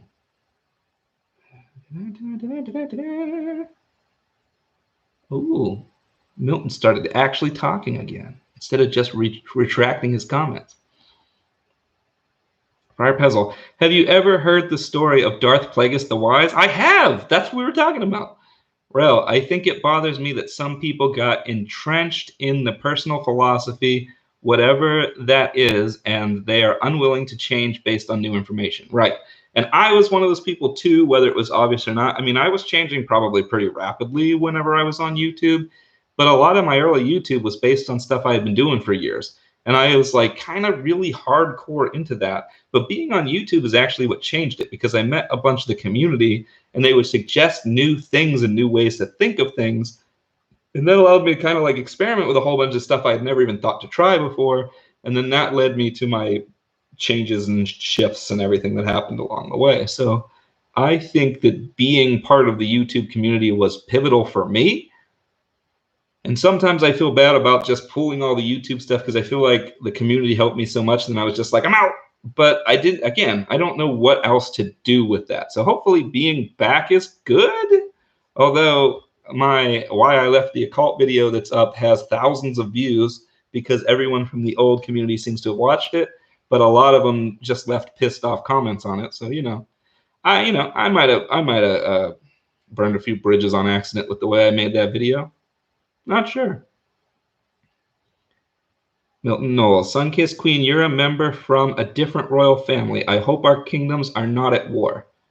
Sunkissed Queen, Friar Pezzle, spirituality is an easy mind game to extract money from. Folks looking for hope. Exactly. That's what I'm talking about. I get it's not going to work for my personal morals. For some reason, people think I don't have any, probably because. Yeah, and that's something that you risk whenever you get into and like I say, I compare it to existentialism because it's the closest philosophy I can find to what I believe.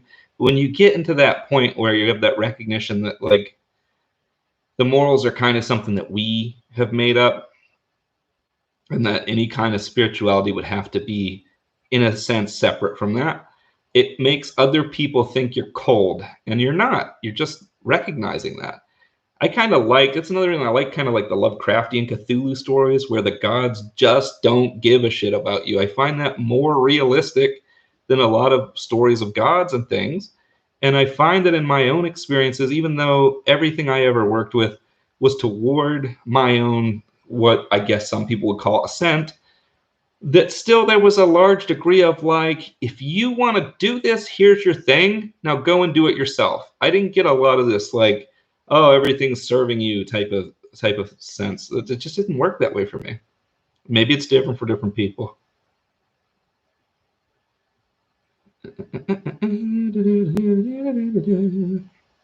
Sunkissed Queen, I got major potty mouth. Yeah, me too. What are you gonna fucking do about it? Supernome 369. Have you read any C.S. Lewis, the Space Trilogy? I've read C.S. Lewis. I don't know if I've read the Space Trilogy or not. Rel, oh yeah, Prosperity Ministries, for example. Yes. Or what is that, the Ken Copeland thing, or is he his own other thing? I mean, the thing is, like, I've thought about doing a video on this guy, this preacher who's like, I breathe the wind of God at you, COVID-19. But every time I thought about doing the video, I was like, he's kind of doing what a lot of occultists do. He's trying to push his will out. He's got this giant audience of people who at home are theoretically putting their energy behind him. I'm like, if I make fun of this preacher too hard, I might lose subs. And, do I care about that? Apparently. Rel, oh yeah, Prosperity Ministry. Right, we said that. Friar Pezzle, one can be filthy and sincere, Sunkissed Queen. Yes, it's true. I find most people with potty mouths are more truthful, but that's maybe just my own wishful thinking or my own projection. Sunkissed Queen, Milton Knowles, not at all. I'm just entertained. And Rel, all of that got the occult world looking like the common church. Exactly. See, Sunkissed Queen gets what I'm talking about. When I say that I'm out of the occult, I'm mostly meaning I'm out of that scene, if that makes sense. I think, you know what? I'm saying this like you guys don't know. Obviously, we're having this conversation. And obviously, I need another break because we're 2 hours in. Are we going to go a third hour? Who knows? Find out in 3 to 5 minutes because I'm an older gentleman.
Ha!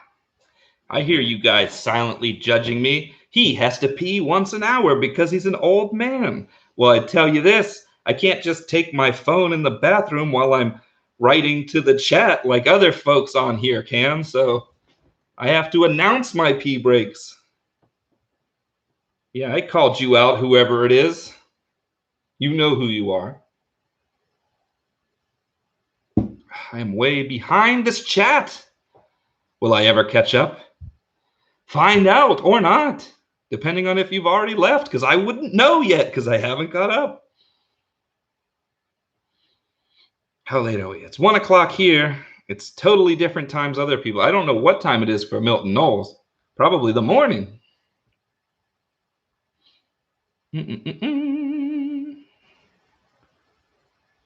Milton Knowles, the insane witch king. I reckon you should make me moderator. I'm tired of hanging out with the peasants. No offense, peasants. Starting some stuff. He's starting some stuff, or rather, he started some stuff when he wrote that 15 to 20 minutes ago.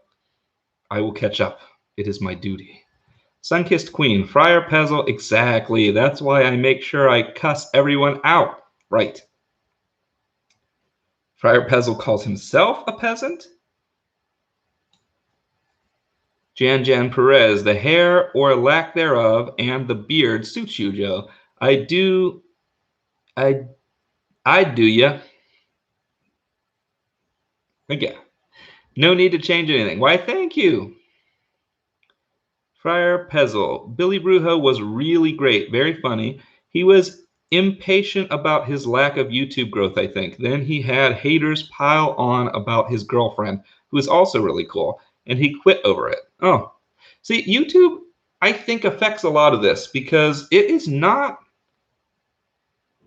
How do I say this? I mean, like, the communities that really get together, like you guys here, are awesome.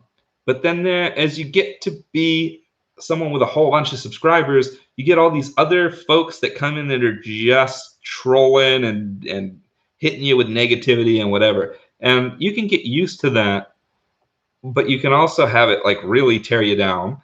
And then on top of that, if you're someone who's really in it for subs, I can see how you get pissed if you're doing all this work and not getting the subs. I'm not really in it for subs, and I wasn't back in the day either. And for me, that somehow translated into getting a ton of subs the first time. And this time, as much as I might be like, I only have 200, I used to have 20,000, whatever. It took me a year to get to about 200 last time, and we're 6 months in, so I'm moving twice as quick. I mean, it's possible if that trend continues in a year and a half, I'll be back to 20,000. So, but not that I'm counting them.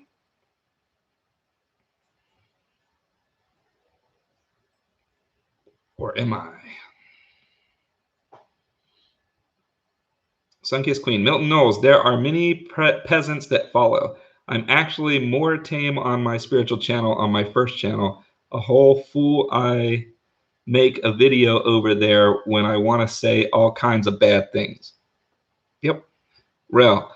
Some of the stuff Ken Copeland says seems like he's doing some kind of spell work. Exactly what I was talking about. Sunkissed Queen, I mean, okay, so he's calling a wind of God to blow away COVID-19 straight out of hell for him. Okay, so I'm glad to see, because I know this was written before I responded, I'm glad to see that you guys are already on board with what I was thinking about this stuff. Friar Pezzle, impossible when your name is Friar. Oh yeah, Sunkissed Queen said this too. Friar Pezzle, impossible when your name is Friar. Real. I get such crazy weirdo vibes from people who try to sell their religion like a product. Yeah, right.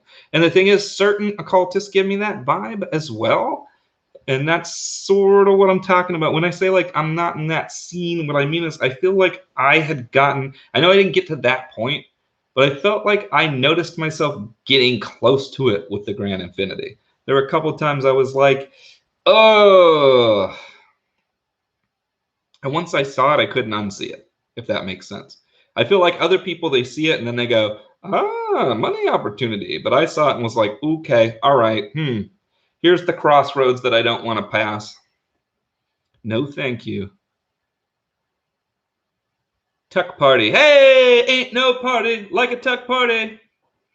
Welcome, Tech Party. Good to see you. Part of my circle of magi. Old age creeps up on you. As a fellow IT guy, the struggle is real. Absolutely. Absolutely. Friar Pezzle. Thanks, Queen. Friar Pezzle. I already burned out of IT, so now I get to be the grandpa wondering what happened to my iTunes. I wonder if when I eventually retire from IT, am I just going to completely lose track of everything? Because working in IT, and it hasn't been forever, but like as long as I have, has been just enough that I feel like if I didn't have to learn the newest tech, I'd stop. So I kind of get it. I'm not a young TikToker, let's just put it that way. Milton Knowles, you haven't had an experience until something's nearly killed you. Oh, I've had that experience. Only it wasn't in the occult. I literally just have had things almost kill me before. It's kind of part of my journey as well that led me here. Sunkissed Queen, Rel, he is the devil. He looks like the devil. I assume we're talking about Ken Copeland. I look at this guy and I'm like, man, he looks like what I would think a demon would look like if it put flesh over its demon body and tried to masquerade as a person. And again, if you're someone who's down with that guy, then never mind. I like you. You're my friend, but maybe watch somebody else instead. I don't know. He's creepy. Sunkiss Queen. It's Aquarius Eon. The virus attacks respiratory. That's air. He was making the virus stronger. See, that is exactly what I said. So somebody sent me the video clip where they turned it into a song, which is the first way I saw it, where he's like COVID-19, COVID-19, like that song, right? If you haven't seen it, find it. It's funny. They made him like a rapper in it, basically.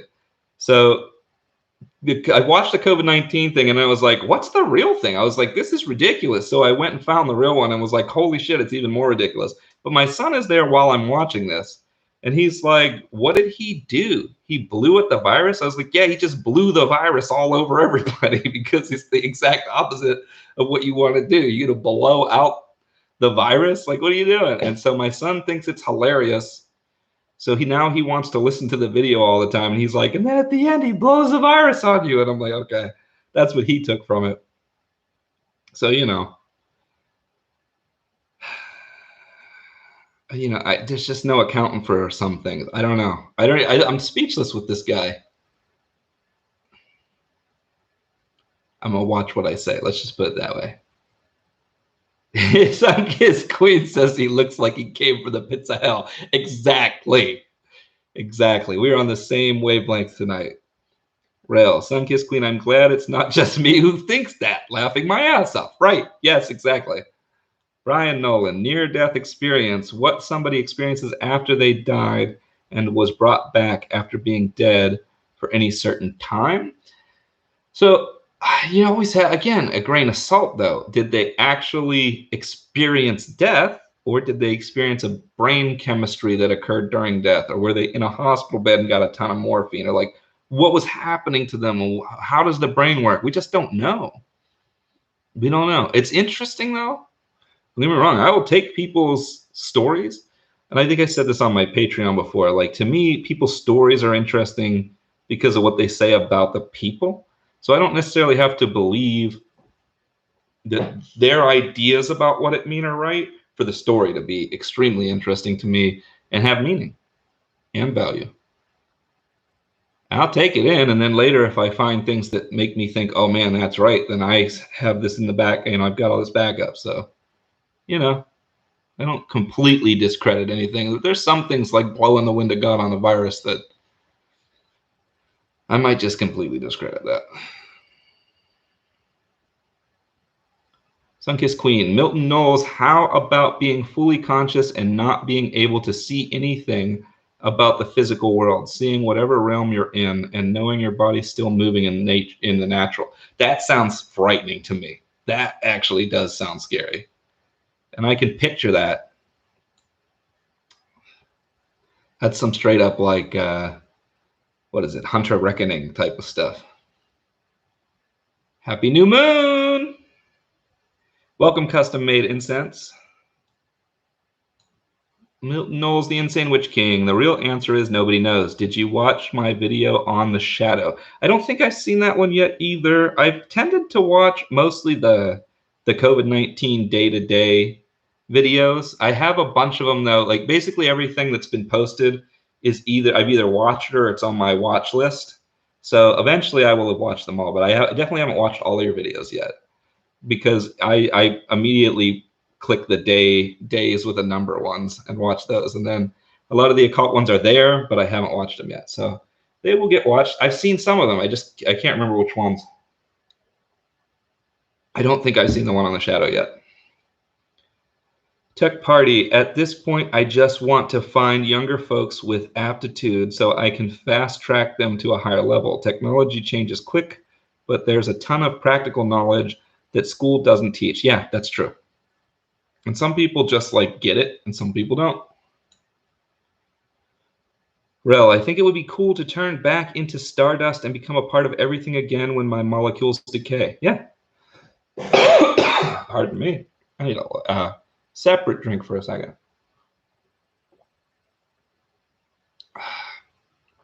Yeah, I agree with that. So there's a part of me that's come to terms. So like I said, it's more scary to me, the idea of just becoming nothing or returning to the universe or however you want to say it. But over the past 2 years that I didn't have a channel, I was dealing with that. And I've come to kind of accept that and view things as like this life having a ton of value, more value than I'd given it before. And that's why I find this way of viewing things to be valuable. But yeah. Man, I got that itch. Once you get the itch, you're done. But yeah, so I've moved into that state where now the idea of dying no longer feels frightening to me. But the thing is, that's why when I say like the idea that I moved into this from the occult seems laughable if it was to feel safer, because it felt totally the opposite. Everything about moving into this, everything about like no longer warding the house, for example, felt dangerous to do, to like stop protections because you're testing out if everything still stays safe. You know, that type of thing was horribly frightening. But now, years later, 2 to 3 years later, it's not frightening anymore. So it isn't that now I'm like, oh, I live like a nerve, like a raw nerve on the edge. It's just that right when it happened, man, that was frightening. But now I don't feel the need to do all of this stuff to have to do all these rituals just to feel protected or anything like that. Now, if I'm wrong, it means someone out here could just curse me real quick and then there's nothing I can do about it because I'm completely like out there in the open now. But I don't actually believe that those curses work, so I'm not afraid of that.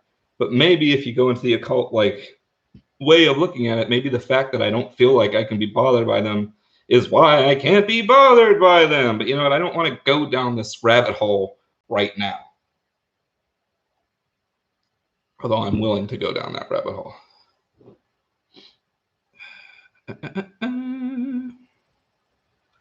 Sunkissed Queen, you gotta be you. You be true to yourself. Everything will fall into place. But I don't think everybody goes the same place. Yeah, I mean, if there's an afterlife, I can't imagine that everyone would. Real, I understand people need different things when they're alive. Why would that change because we're dead, right? Either we all become... So, man, that's almost too heavy for this stream. But the way I view a lot of things, I have a question constantly, still. This question will never be answered probably, but it's something that eats at me doesn't sound right. It's something that intrigues me. Let's put it that way. Which is our consciousness, you know, I don't want to get too weird. Is our consciousness a part of just this form? I don't know if I said this right. So people are going to think I'm like, is our consciousness local to the body? That's not exactly what I'm talking about. Or people will be talking about like, am I saying is consciousness a product of the body or not? That's not exactly what I'm talking about either.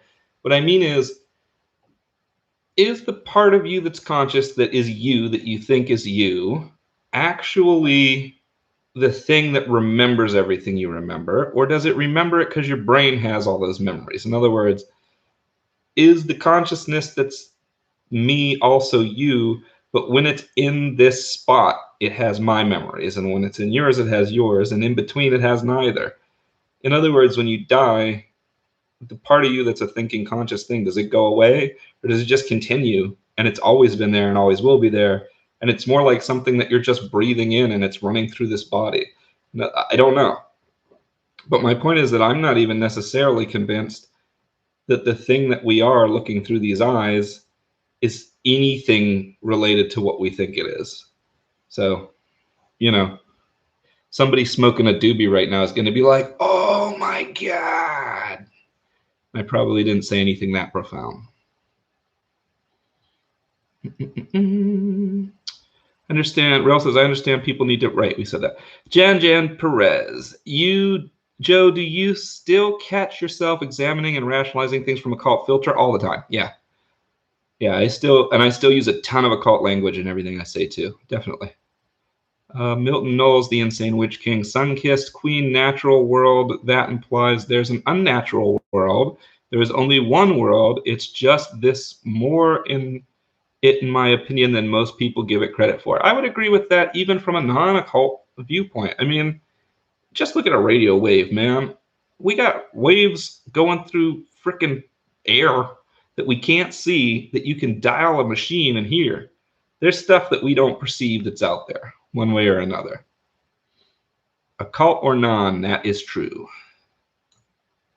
Sun-Kissed Queen, of course there are more cuss words involved. Milton Knowles didn't mean to imply unnatural, meant other realms or worlds.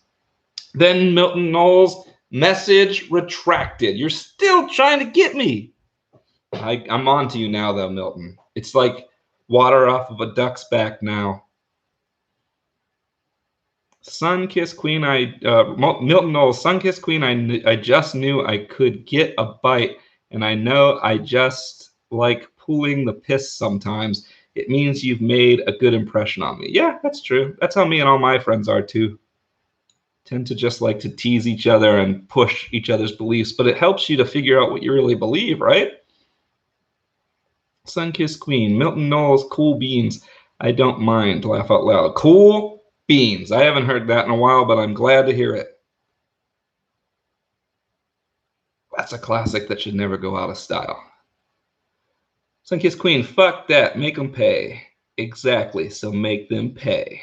Sun-Kissed Queen, because I have some seriously immature clients and they get their information from YouTube. Yeah, so that's another thing. As someone who felt like at least a portion of my old content wasn't as an individual video leading people in the right direction, and as someone who has people come and ask them things about the occult and references random videos they found online all the time, it irritated me to no end to think that I might be one of the people spreading incorrect occult information, which is another reason why I pulled down the videos back in the day. Because there's a lot of incorrect or false or misleading information out there. And of course, that assumes that some of the occult information is right. I don't know that for sure. I'm not saying like, follow this person, follow that person. I'm just saying there's definitely a lot that's wrong. Friar Pezzel, Sun-Kissed Queen, there's a lot of spiritual in quotes, YouTubers who seem to just pass along whatever they hear on YouTube and nothing more. Yep, that's what I'm talking about. Friar Pezzel knows who I'm talking about.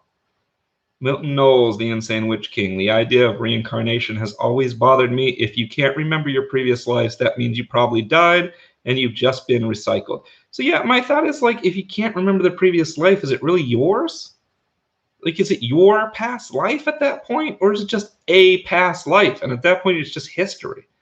And if you do believe the idea that everybody is part of some all, like an oversoul of some sort, then your past life would be every other life. I've always been stuck in that loophole when it comes to past lives. That's why I've never really gotten too into it. But I can see how if you legit remember a past life, that's different for you. But as someone who doesn't, I don't have any reason to follow that in any way, shape, or form. It'd be cool. I'd love to think I'm an immortal traveling from life to life. That sounds like a fun ride. Sunkissed Queen, Friar Pezzle, that's sad. Joe, are you aware of the lag? I'm not aware of any lag. If I'm lagging, then that sucks that I'm finding out now. Unless you're just saying how long it's taking me to catch up on the chat, then yes, I'm aware because I'm way up on this bar trying to catch up. Well, I'm getting closer, I think, or maybe it's deceptive. Tech Party, I can't handle most spiritual YouTubers. Clickbait ridden, parroting. Yep. Top 10 ways to open your third. Yes. Top 10 ways to open your third eye. Blah, makes me open my third eye. Right. See, so this makes me happy to hear because that's exactly the stuff I'm talking about. That's the type of things when I say I'm out of this genre, that's the type of stuff I'm trying to divorce myself from. For those of you actual practitioners doing stuff and learning real wisdom, you're all cool with me. You're not who I'm talking about. You guys get who I'm talking about here. Sunkissed Queen, Milton Knowles, there are rituals for that. You do them before death. You have others finish them before burial. I first thought she was talking to Tuck Party about the opening the third eye, so I cracked up. But what is Milton Knowles talking about? Reincarnation. Oh, yeah, to recycle it. Well, that would be cool, Sunkissed Queen. If I could remember some past lives, it would help me out. Might put me on a more spiritual path again. I know I needed to do it before I died last time, though. It's a catch-22. Do you like watching Hellbound Heaven? That is really good. I haven't seen that one either. Tech Party. Joe's been peeking at my top anime list. Nice. Sunkissed Queen, Tuck Party, I might steal that from you if you don't mind, of course. Wait. I must be lagging because this just like, it was catching up and then it goes blah, blah, blah, blah, blah, and there's a whole ton of space now where I'm not near the bottom. That sucks. I'll get there eventually or won't. Is your real name really Joe? In which case, are you just average? Yes, I'm the average Joe. I'm the G.I. Joe. I'm Joe Schmo. My last name really is March. I was not born in March. I don't know why in high school that was the joke. March, were you born in March? No. But my son's last name is March, and he is born in March. So now, haha, deal with that. Rel, I think Joe basically just named all of my favorite anime shows. Nice. Tech Party, laugh out loud, have at it. Sunkissed Queen, 7 Deadly Sins. My husband watches it. He who introduced me to you. Nice, very good. My favorite character is Bond. He's an immortal. Message retracted. Okay, guys, seriously. Christopher Porter, I don't know if I'm too PC or not PC enough. That seems to me like the best place to be with that. You know, I would agree with that. I will take that as a compliment. Is that how far back I am? Is that how far behind? Am I like 45 minutes back? Jeez. Milton Knowles, as somebody with occult topics on my channel, I'm willing to sum up my beliefs, while most of them I don't know, too few are willing to omit that. In answer to your question, were we ever really two different people at all? How do you know I'm not yourself? Oh no, he's got me. And then he redacted the message, so now I don't know what he was about to tell me that would have proved that one way or another. Everybody is redacting and retracting messages. Do you think I should do a video showing off my dream catchers? I think I've made some pretty awesome ones. It would be cool to see a video that is not just black. And I know that that's because I keep watching the numbered ones and that's the style. But yes, I need to watch some more of your occult ones because there's actual video. That's my own fault. Sunkissed Queen, Milton Knowles, some play as club wisdom. Make the money, don't let the money make you. Ethan Ross, how you doing? I blow your retaliation video into the pit of COVID. The wind of God. Supernova says, damn, 2 hours in. Oh my God, really? Was this post at 2 hours in? It literally says I'm 2.5 hours in right now. I'm literally 30 minutes behind on the chat. Oh man. I'm never catching the chat. I'm never catching up to current. Do I skip ahead and miss all the gems of what people said? And the thing is, in the past, I would just skip ahead, but with the thought that, like, okay, cool, when I watch this back later, I can go back and read the things I missed from the chat, except that because I don't have 1,000 subs, YouTube will not save this chat for me. Man, skip ahead or continue reading. Maybe I need to do some heavy-duty skimming. Oh, Friar Pezzle, so no, here's a good one. This segment sponsored by DriveThruRPG, who would like to remind you to shop smart, shop S-Mart, and buy Realms of the Ancients. See, and just when I decided not to read every comment, a comment jumps out at me. All right, skimming time. I got to catch up to current, or we're not really having a conversation anymore, right? It's 5:07 here in New Zealand. Okay, that answers the question I had. So, oh, that also tells me I'm 7. Yeah, I'm about a half hour behind. That's about right.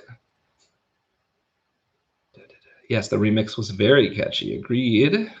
Now we see the violence inherent in the system. Central Time here in Wisconsin. Yep. Get used to the pee breaks, Joe. It happens more often when you get old. Thank you, Chris. Thank you very much. Okay, skimming.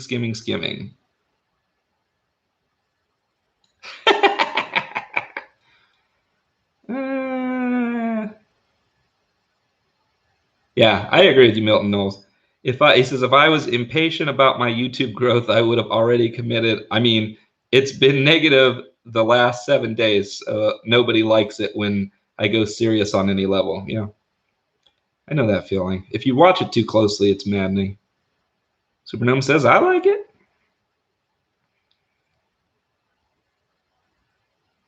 Yes, Tuck Party, thank you.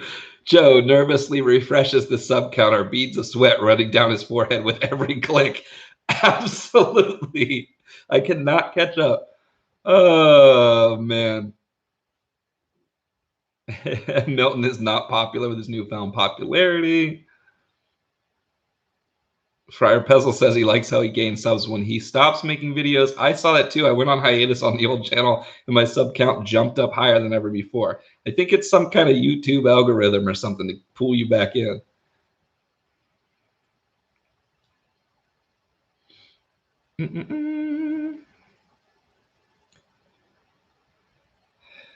Poison more minds. Yes, Milton is going to be poisoning more minds. Oh, he's got the devil face. Ethan Ross says Mysterious Universe has some good paranormal stories. Got a microdose and suss out the good hallucinations. Yes.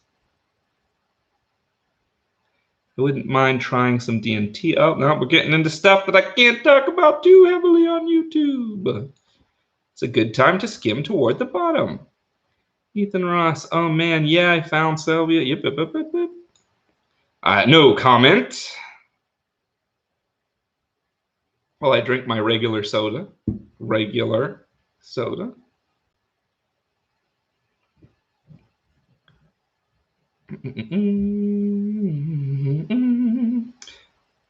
When you think about it, Milton Knowles getting philosophical on what I was saying before. When you think about it, we're brains operating a skeleton robot covered in metal hydraulics and skin armor. Yeah, that's true. Cyborg, metal endoskeleton. I don't remember what he says. You know what I'm talking about. Terminator. Ethan Ross. Think it kind of depends on what you define as consciousness. There are physical and non-physical components. Yeah, I agree with that. Milton Knowles, the Insane Witch King. Night terror is when you wake up but you can't move. Yes, I've done this.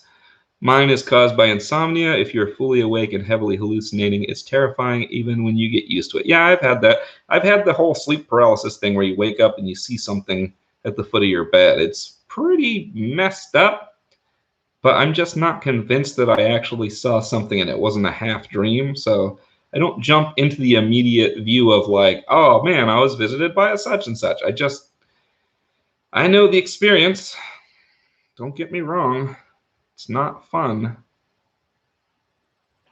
Tuck party. Yes, shamanic as hell. The last couple years, I've had the urge to go on another trip. Always nags the back of my mind. Well, I have sleep paralysis very frequently, like 2 to 3 times a week. I have not had it that frequently. I've had it like 2 times in my life, but it's enough that I recall it. The worst part is being awake, not able to move. Have the alarm clock go off, but my body won't move. I haven't had it in the morning before. I've had it in the middle of the night. Ethan Ross, if you get entities fucking with you, you can tape a vanishing sigil of some kind on your ceiling. Real, I don't want to open my eyes and see some weird stuff. Oh, for me, if it's like my mind, you will. You will. Tech party, maybe something needs to be shown to me at this point in my life. Who knows? Ethan Ross, breathing might help reconnect with the body as well. Sunkissed Queen Milton, my son had night terrors. That is not the experience I had. That happened 18 years ago. I remember it the same way. That's another reason why the comments are so slow. I noticed on my lives and picked up on it when it came in. Yeah, so yeah, my son had night terrors too. I want to say he was either 2 or 3 when that happened. It was not fun. Milton Knowles, the Insane Witch King. Night terrors are normally referring to nightmares, but it also refers to waking up from REM sleep and the chemicals in your body still paralyzing. It is only lasts for about 30 seconds. Ethan Ross, yes, I could use some mushies sometime soon. Oh, we're going to continue on. Sunkissed Queen, I got cool beans from an older lady I hang out with. Well, now I feel old because that's from when I went to high school. Milton Knowles, the Insane Witch King. And you get horrible hallucinations with it. It's just you're still dreaming after you wake up, and it's frightening, so you have a nightmare. Yeah, that's been my experience. It just blends right in, and it's in a freaky, scary way because it looks like you're back in real life, but there's stuff that's not supposed to be there. Everything is awesome. When you were... Oh, everything is awesome. Hello. That's your name. Everything is awesome. When you were evoking, how vivid were those manifestations, or was it all in the mind's eye? I think, and this is again my view, that it has to do more with the jumping into that hallucinogenic hypnagogic state. So I did a lot of work of like doing different methods to get yourself into a trance and learning what that feels like and being able to get in there faster and faster when I was earlier in. And so there's definitely, it's always all been in a trance state. And in the trance state, you're very highly suggestible. So I think that while sometimes it was what I guess some people refer to as physical manifestation, I think this is what they mean, is that you're actually hallucinating as opposed to just seeing an image in your mind. Sometimes I had it like that. But I still think it was caused by the hypnagogic state. I don't think I was actually seeing a physical thing. Of course, if you asked me back then, I was convinced that it was. So, you know, take from that what you will. Milton Knowles, damn it, I mean to say hellbound heathen. I really hate Google speech to text, but it takes me ages to write or read the things. Tech party, you going to be up all night? It seems that way, doesn't it? Rel, that's the chat. That's the chat. This is the chat that never ends. Yes, it goes on and on, my friend. Sunkissed Queen, what? Ethan Ross, what? That's my chats disappear. That's why chats disappear. Whack. Sunkissed Queen, they saved mine. I sent them an email. Sunkissed Queen, maybe I'm wrong. I gotta go look again. If there's a way to save it, let me know. That would be nice. I think I'm catching up, or it's just not refreshed. Sunkissed Queen, Rel, facts. Jan Perez, thanks for the chat, Joe. I had fun. Got a jet, though. See you another time. Later. Safe travels. Milton Knowles, the Insane Witch King. I love the fact that you're reading every comment. I wish more YouTubers, and then immediately, probably after he posted this, is where I started skimming. I immediately let Milton down. I love the fact that you're reading every comment. I wish more YouTubers would do this. If I ever get enough uh, to go live, that's what I'm gonna do. It's fun because I want to hear what you guys have to say. I don't know if it's as fun for you guys to listen to me respond to all these comments or not. I just hope it's entertaining, but for me, this is just a good time. Supernome 369. I've never seen anything but not being able. Wait. I've never seen anything but not being able to move when you're awake. Asleep is horrifying. Is the sleep paralysis? Is this sleep paralysis? Yeah, that's what we're talking about. Like I said, I've only had it happen to me twice in my whole life, so I'm not someone who's prone to it. And I think that stinks if you are. But for me, the one time it was just paralysis. I didn't see anything. But the other time, yeah, I don't know. It basically, back to the question which I've been avoiding about aliens. That's what I saw whenever I had sleep paralysis, was something that would match akin to what people consider these gray alien things. So it was not a fun time. Let's just say that. Let's see. Tech Party, not a single episode of sleep paralysis. I have been witness to some odd paranormal things, though. Strange lights, shadows, etc. Completely lucid and awake, too. Rel, I said cool beans as a kid. I'm about 5 or 6 years younger than you, Joe. Yeah, that's about right. That's about right. Milton Knowles, the Insane Witch King. Message redacted, or is it? Yeah. I'm on to you now, Milton. You only drove me partially insane, but the rest was my doing. Friar Pezzle, I hope we can do an interview sometime, Joe. Sure, why not? I like the one you did with Waylon. Yep, we can do it. My channel, your channel, you just let me know. You know how to reach me. And I know that because I know how to reach you. Just like that pastor through the screen. I cure you of the COVID. I cure you. I don't know if you guys have seen that video, but that, again, at risk of pissing people off, that's just ridiculous. Just ridiculous.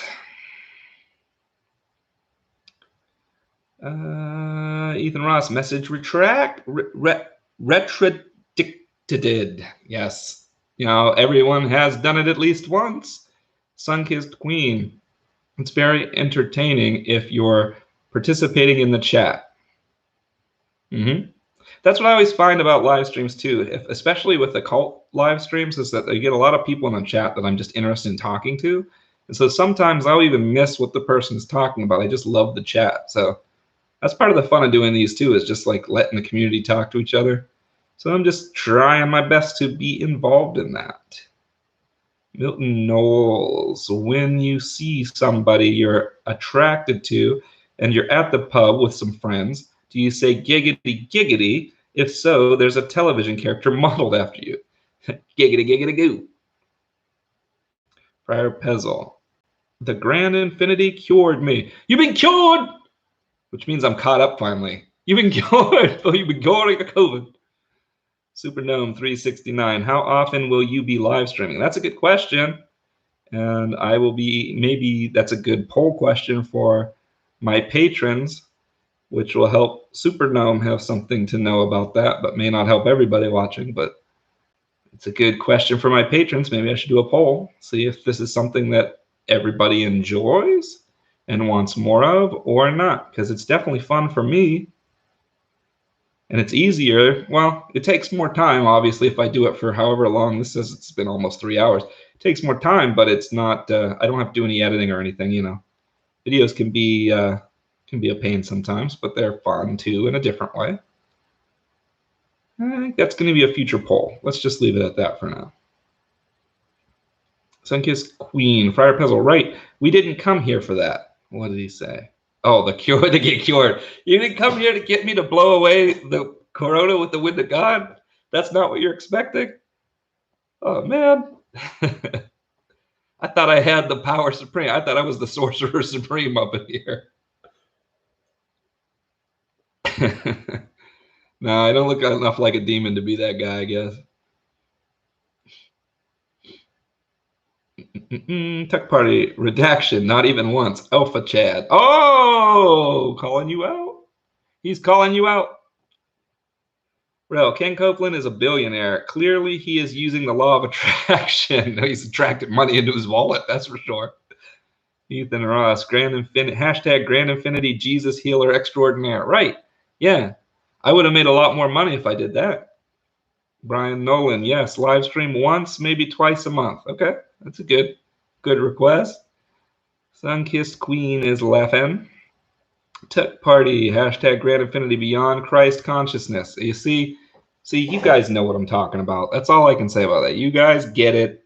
I've probably stated it into the ground. You guys get what I'm talking about. That's the scene I'm trying to get away from. Thank you. Thank you for understanding what I mean. Rel, please do more. I've had a great time hanging out with you guys in the live stream. Yeah, okay. Sounds pretty straightforward. Sounds like everybody's interested. Milton Knowles, the Insane Witch King. Message not redacted. Oh, or is it redacted? Or is it not redacted? Or is it predicted? Or is it not predicted? Or is it protected? Or is it not redacted? What am I saying again? I had to do it in the like Bane / Psychopop conspiracy theory voice. These Psychopop conspiracy theorists, see, unlike Psychopop sorcerer, who for some reason sounds like this, and I have no reason for it. Psychopop conspiracy theorist specifically is a combination of Bane from Batman and Deckard Cain from Diablo, if you've played that game. So he sounds like this, my friends. It's the Deckard Cain, where he's like, oh, you found a Heraldric staff. I see. Mephisto's Soulstone. Mixed with the, oh, yes, Batman, I see. You merely adopted the shadows. I was born in them. And you stick them together because he has the face mask. That's why it made me think that way. You stick them together and you get, oh, you don't understand, old friend. That's not how it works. So there's an origin of a voice for you. Did I get behind again? This is impossible. The impossible task that I've taken on. Hashtag Grand Infinity Lepsissimus Maximus. Yes. Ethan Ross, laugh out loud. There's some lady who does Supreme Master TV or something. Sunkissed Queen is cracking up. See, we're all on the same page on this apparently. This is making me feel a little better. I don't know why. It's making me feel a little better about the world, knowing that I'm not the only one seeing this in the light that I'm seeing this. Brian Nolan, more if you got the time. Okay, cool. Supernome 369, best magical occult movies that are good. Oh, that are good? You had to put that are good on there? Man. Supernome 369, Classic Joe. Best magical occult movies that are good. Whew. I mean, most of my friends don't trust me to tell them normal movies that are good because I have a weird eclectic personality when it comes to movies. I'm going to let the chat discuss that, and then I'm going to steal their ideas if I like them. Milton Knowles, the Insane Witch King. I'm ignoring the live streams that I normally on to watch this. Oh, somebody else is live streaming right now, and you're ignoring it to watch me? I hope I'm making it worth it. Oh, I might not be making it worth it. Ethan Ross, Think Room Soup did a list of occult movies. I haven't seen most of them, though. Brian Nolan, Babe in the Harley Quinn animated series, highly recommended. So I want to see that. I don't have the DC streaming thing. The animated Harley Quinn series looks funny as hell, so I'm hoping that it is as funny as it looks. I definitely want to see that. And I think she's voiced by the girl who's in the Big Bang Theory, if I remember correctly. Bane! Yes, this is Bane. That's my Bane impression. It's not perfect, but it is what I have.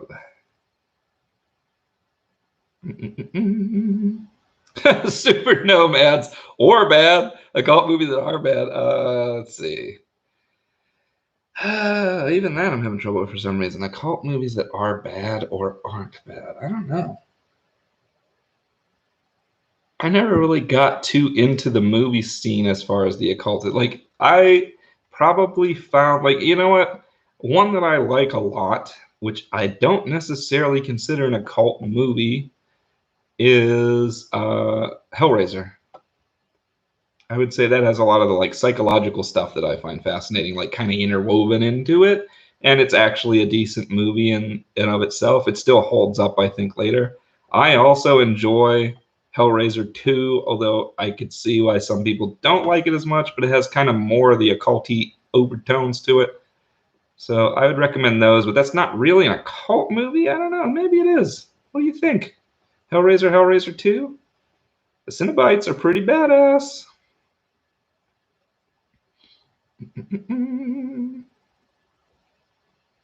Tuck Party says, I enjoyed A Dark Song. I didn't get to see it. I don't remember if it was Tuck Party that recommended it. Somebody recommended A Dark Song to me, and I've seen the preview for it, and it looks interesting. It kind of looks like the Abermelon Ritual on steroids as a movie, and that's cool, but I haven't seen it. I haven't found a place to stream it for free, and because I have such a long list, like we talked about, of movies and shows to watch, I didn't feel like paying for it, but maybe I should.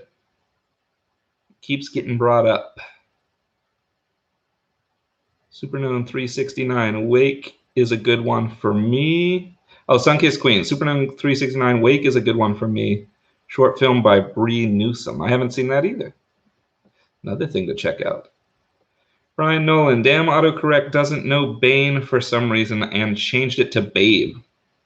Oh, got it. Bane from the Harley Quinn is someone to check. I got you. Does he sound like a psychopath conspiracy theorist? Hello. Superknown 369. Are you familiar with Uncle Birch? Has Frederick Xavier contacted you about a live stream or anything? No, he has not. Frederick Xavier is never going to contact me about that stuff. My personal opinion, I don't think Frederick Xavier is interested in having a conversation with someone who thinks differently than him on these things. And I also don't think he's someone who's necessarily open to being interviewed in general. So I highly doubt that will ever be something we see. I would think it'd be fantastic to be a part of it if it was an option. I just don't believe that'll ever happen. I don't think that's his personality. No offense to him either, I just don't see it. Uncle Birch, I've never actually talked to Uncle Birch, but he seems like a much more approachable person to me. Brian Nolan, The Void is a really good occult movie. The Void, have I seen that? That sounds familiar. Well, The Serpent and the Rainbow was pretty good. It's in Haiti with occult topics. I haven't seen that one either. Friar Pezzle, The Man Who Would Be King. Does that count? Milton Knowles, The Insane Witch King. You merely adopted the insanity. I was born with it. Sheep bird and became insanity. Tuck Party, As Above, So Below was okay. Sunkissed Queen, Rel, that's on my to watch list. Ethan Ross, that sounds interesting, Rel. Superknown 369, The Void is the dead triangle portal worshippers, right? Rel, I like Insidious. I haven't seen Insidious, but I know what that is. But that's more horror, but I like how it interacts with the spiritual realm. Sunkissed Queen, Brian Nolan, can it be streamed? Sunkissed Queen, I think he's an asshole. Who are we talking about? Me? I think he's an asshole. Who are we responding about? I gotta back up. It's right after that. Okay, The Boys are really good. Serpent the Rainbow, Man Who Would Be King. As Above, So Below. I don't know. Who's the asshole? Perhaps me. Brian Nolan, it was on Netflix a while back. Milton Knowles, The Insane Witch King. A Dark Song, best occult movie ever. Okay, that's multiple recommendations for a Dark Song that I've heard. Friar Pezzle, I'm in the same exact situation Frederick Xavier is in, and he has no interest in me either. I don't think it's about that. He's just a very closed person. Yeah, Sunkissed Queen, Uncle Birch. Yeah, you were saying Sunkissed Queen that you had some words with Uncle Birch about hoodoo, which so yeah, I could believe it. He's probably one of those people who thinks he knows everything. And if you're, I'm gonna be like street cred on the occultism. If you're a real occultist, you know that you don't know. Now, everybody tell me I'm wrong because I don't know. Sunkissed Queen says, "Yeah, I didn't know who he was." Yeah, I think he thinks he's the hot shit because a lot of people know him. So I mean, that happens to people, even if they don't mean to. Not excusing it though. I've never actually talked to him. I've only seen a couple things from him, heard people talk about him in passing, but it just seems comparatively like you'd be more likely to be able to get an interview with him than with Frater Xavier. Getting an interview with Frater Xavier sounds like trying to get an interview with a deep covert operative in the CIA. Like, it just ain't gonna happen. Friar Pezzle, I try to stay in my lane. Brian Nolan, he is pretty opinionated. Birches, I don't know enough about him. Like, I've seen a couple things, like I said. Sunkissed Queen. So I said, I get now. You're the infamous Uncle Birch. Right. Exactly. Supernome 369. Uncle Birch is a wise, wise man. Oh, we got some contention. Sunkissed Queen. Yeah, they implied a threat of throwing magic at me. Wow. That's something.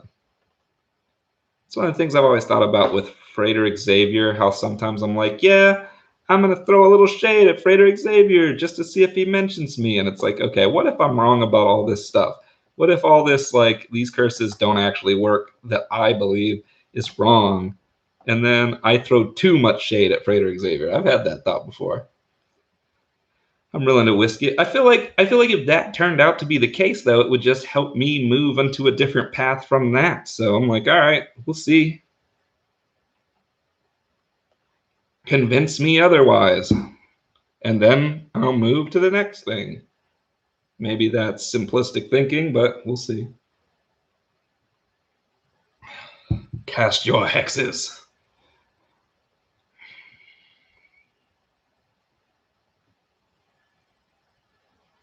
Milton looks like he's going to bed or he's fallen asleep. Although it's a whole different time over there, as we said. If you're leaving now, Milton, see you later. Safe travels. Well, I've never heard of Uncle Birch before tonight. Now you're going to notice him. Ethan Ross, laugh out loud. I criticize his policies a lot in his comment section. He's an interesting dude, but very sure of himself. Yeah, I'm seeing a pattern here. Milton Knowles, the Insane Witch King. Uncle Birch is pretty cool. I mean, I've checked them up a few times on questions, but he does know a lot. Friar Pezzle, I do want to start a Ko-Fi, and I hope that doesn't become interpreted as a sellout. Ko-Fi. I feel like I am missing that term in my vocabulary list. Sunkissed Queen, I said, oh, so you want to do that? Say no more. He stopped talking to me then. Yeah, you're like, oh, you want to have a duel, do you? A wizard's duel? Yep, that's it. Suddenly he backs down. That's how it works. Brian Nolan, I do like his tasted music he plays on his podcast, Old Punk. Tech Party rolls for Hex. Uh-oh, here we go. Don't roll a nat 20 or I'm screwed. No refunds. Oh, no refunds. Hello, welcome. Hey, strange question. Could you tell me roughly when you started and stopped working with the Morgan? I know you're not a believer anymore, but it'd be a big help in a way I can't explain. Geez. So the problem with that is that keeping my year straight has become harder as I've gotten older. Like, if you asked me how long ago I left YouTube, I'd be like, it was last year. And when I look at it, I'm like, oh, I was gone for 2.5 years. So I have trouble with this whole, like, what was the exact date thing. So I stopped working with the Morgan.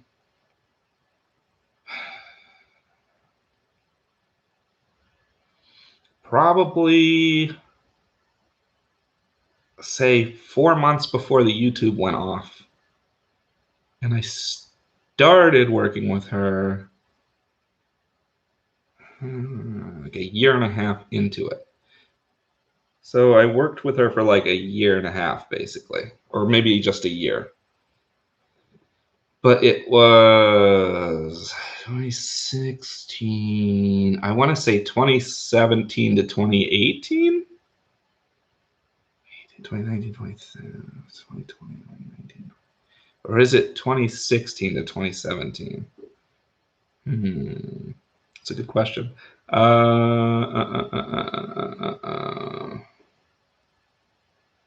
The question is, did I start the old YouTube channel in 2015 or 2016? Because that's whether I'm off a year or not. Ah, geez. I'm doing reverse math now in my head. 6, 2. It was 4 years ago in March.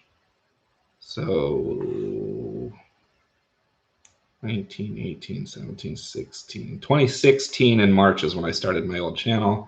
So it would have been 2017 to 2018. That's when.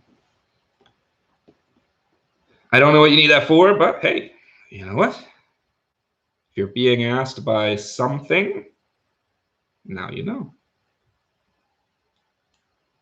I'm not one to stop you from your own path or whatnot. Where was I? No refunds. Here we go. Can't exactly explain. That's fine. Don't need to. Milton Knowles, the Insane Witch King. You're drinking bourbon and... No, what? What? What? I am not. Oh, wait. No, I'm not. I mean, I never was. It was a regular Coke. You're drinking bourbon and Coke in a large glass of clear liquid, which I just say it's probably straight up vodka. You might be an alcoholic. Oh no. What are we talking about?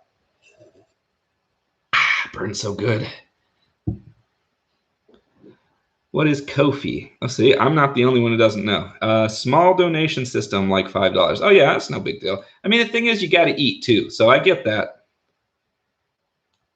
I get that. It's different though if it's like your only source of income, you become a full-on occultist like all the time, and to some people that's their goal. But then you start to question. It's like, now what are you gonna do? You can't just leave it. That's where that problem comes in. If it's your only source, then you block yourself from being able to shift and change because now it's a required way to be. It's a required way of life. That's all I was trying to say about it.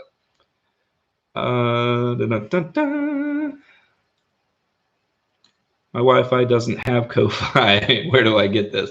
Friar Pezzle at a Ko-Fi shop. Sunkiss Queen Milton Knowles cut it out. What is he doing now?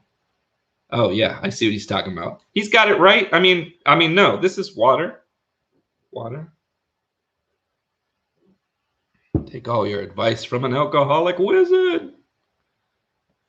Tech Party. I will see the Geek Squad tomorrow and ask them to upgrade my Ko-Fi. Yes, thank you. Rel, Expelliarmus. Hold on. I have to be holding something for that to work. Otherwise, there's nothing to... Oh, jeez, it was just delayed. It must be the lag. Brian Nolan, he does know the actual witchcraft, but as far as his hoodoo, I think he has to go to people that teaches him, so he only goes by what they tell him. Everybody is out here to defend Uncle Birch all of a sudden. Milton Knowles, the Insane Witch King. Cut what out of what? Yeah, exactly. Rel, why is he talking about something he doesn't have direct knowledge about? Ha ha ha. That's what we were talking about before. People like to do that a lot. Like, what's the deal with these tissues? Handkerchiefs. Frederick Xavier, Friar Pezzle, Frederick Xavier warned of the dangers of ego inflation in the occult. ... Yeah, true. Well, Brian Nolan, he began, he being Uncle Fester or whatever his name is. Brian Nolan. Birch, yeah. Sunkissed Queen. Brian Nolan, well, not to be too forward, but most people like him don't really honor culture and the gatekeeping of the people who created it, right? Yep. No refunds. Thank you very much. I've been watching your stuff since August of 2016. Thanks for sticking around to hang out with all of us. Yeah, sure. This is fun. You know what? I might take the advice that I've been getting and do it every other week. It's up to us to figure out, and me to figure out if I can do that. I'll let you know. Ethan Ross, laugh out loud at Fryer. Freighter warned of like a million things I see people fuck up like on a daily. Yeah, it's true. Fryer Pezzle. So career occultists can be painted in a corner just like Alex Jones then? Oh yeah.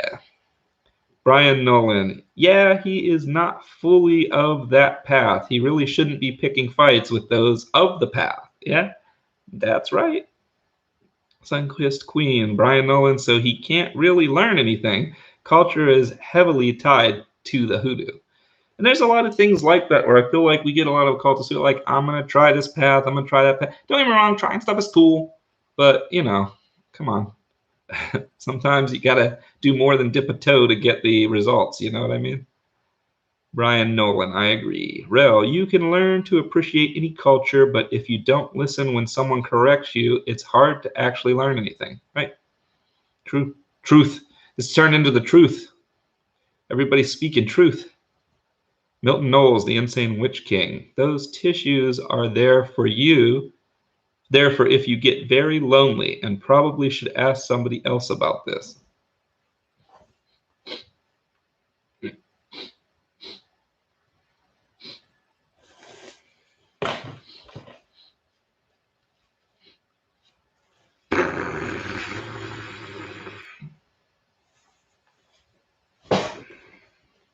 Didn't land on camera. That would have been funnier. Whatever. Milton Knowles, what do you think of EA from... Here we go. What do you think of EA from Become a Living God? And I'm not just asking this because I reckon it would be funny to wind up controversy. You know, he kind of falls into exactly what we were talking about. So I'm going to say one thing, and it will say everything. I saw a video once where he explained that when he was younger, he used to go online, and back then it was a dial-up modem, and he would go onto this site where there was a person who claimed to be a black wizard for hire. And he said it was at that moment that he knew that he wanted to become that when he was older. He also explained in that same time that he had not gotten into the occult before that. So what does this tell us about his true intention here? Is his intention to learn the occult or to become a black wizard for hire? And I'll just leave it at that. You can take what you want from that. I mean, he got what he manifested, but did he get anything that's valuable to the rest of us? You decide for yourself. Perhaps, perhaps not. Friar Pezzle, if it's probably difficult to say, I don't know if your income depends on selling occult supplies, just say it, right? Yeah, it can make things difficult. Supernome 369, have you been writing? Ooh, I'm always writing something. I've actually been working on new role-playing ideas too. Also, I'm working on a expansion for Realms of the Ancients role-playing game. And by that, I mean I wrote all the parts that are really, really cool, and there's a lot of hard actual rule stuff that I got to write still that I've been kind of slacking on. But I need a bunch of images from the illustrators before I can publish it anyway, so that's given me a good excuse to put off some of the work on it. It's in the works, but there will be an expansion book that's more of a setting guide to kind of add to these two fine books. So this one is like the blank core rules that you can set any setting in, and then this one is all setting and all story, and then that one will be another one like this with actual game rules specific to this setting. And then to me, that kind of completes the trifecta of books that are everything I wanted to put out, but that also might be part of why I'm dragging my feet on finishing it, because once I finish it, it's kind of done. And I'm not sure how I feel about that. So, whatever. I feel like in the June, July timeframe, I'll have done all the audio for this book. And I will also have created that book and be at least in the editing stages of it. And then I'm going to have to actually grapple with the fact that this thing I've worked on for over 20 years is complete. I don't know how I feel about that. That's its own rough problem. Anyone who's worked on a project for a long time might understand. Ethan Ross, I don't know. I think it's a bit deeper than that. And acting like culture is something you can hold for yourself seems a little silly. Others have to balance what they've heard versus what you say, so it gets gray. That's true. Tech Party EA, but you merely adopted the occult. But you merely adopted the occult. I was molded by it, by my book of Become a Living Fraud. Yes, thank you. Exactly. We are of the same mind, Tuck Party. Sun-Kissed Queen, I watched you on that video. You looked like, why am I here for this bullshit? The one that was on Bog? That video is still out there. You can still see when I was heavy into the spirit. Spirits are real, and I just thought I had just met Tiamat and all this stuff. You can see me there in all my glory on that video. And it's like, yeah, that's how I felt at the time. It's changed since. That is how I felt at the time. That is 100% how I viewed things back then. And that's me talking to JD Temple. JD motherfucking Temple. Who says he's going to do a video on my channel and let me do a video on his? But I don't know. I don't know what we're really going to talk about, because he's pretty heavy in the occult and I'm kind of ish. I guess I'm going to call it ish. So I don't know. We'll see. I would love to do it, though. He's a cool guy. He lives near me. Wouldn't be hard. It would have been easier to do something cool, some cool collab before the quarantine, but whatever.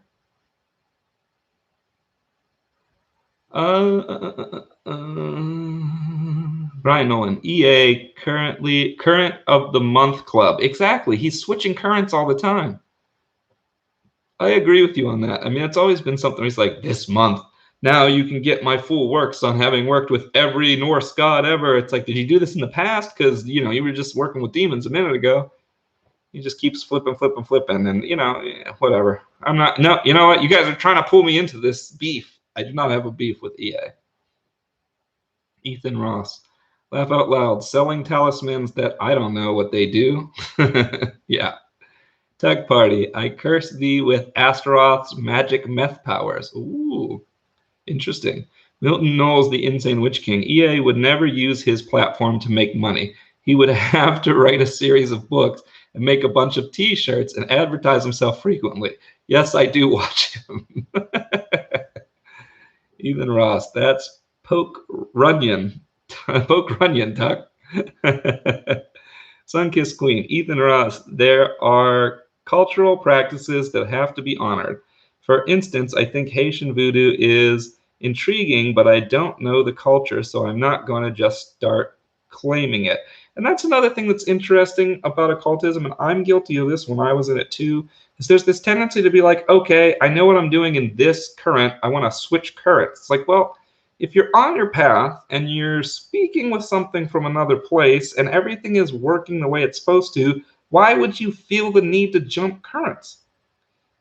Is it just because you want to try something? Like, what are we talking about here? I think there needs to be a little introspection that goes into when that happens. And some people just jump currents like it's flavor of the week.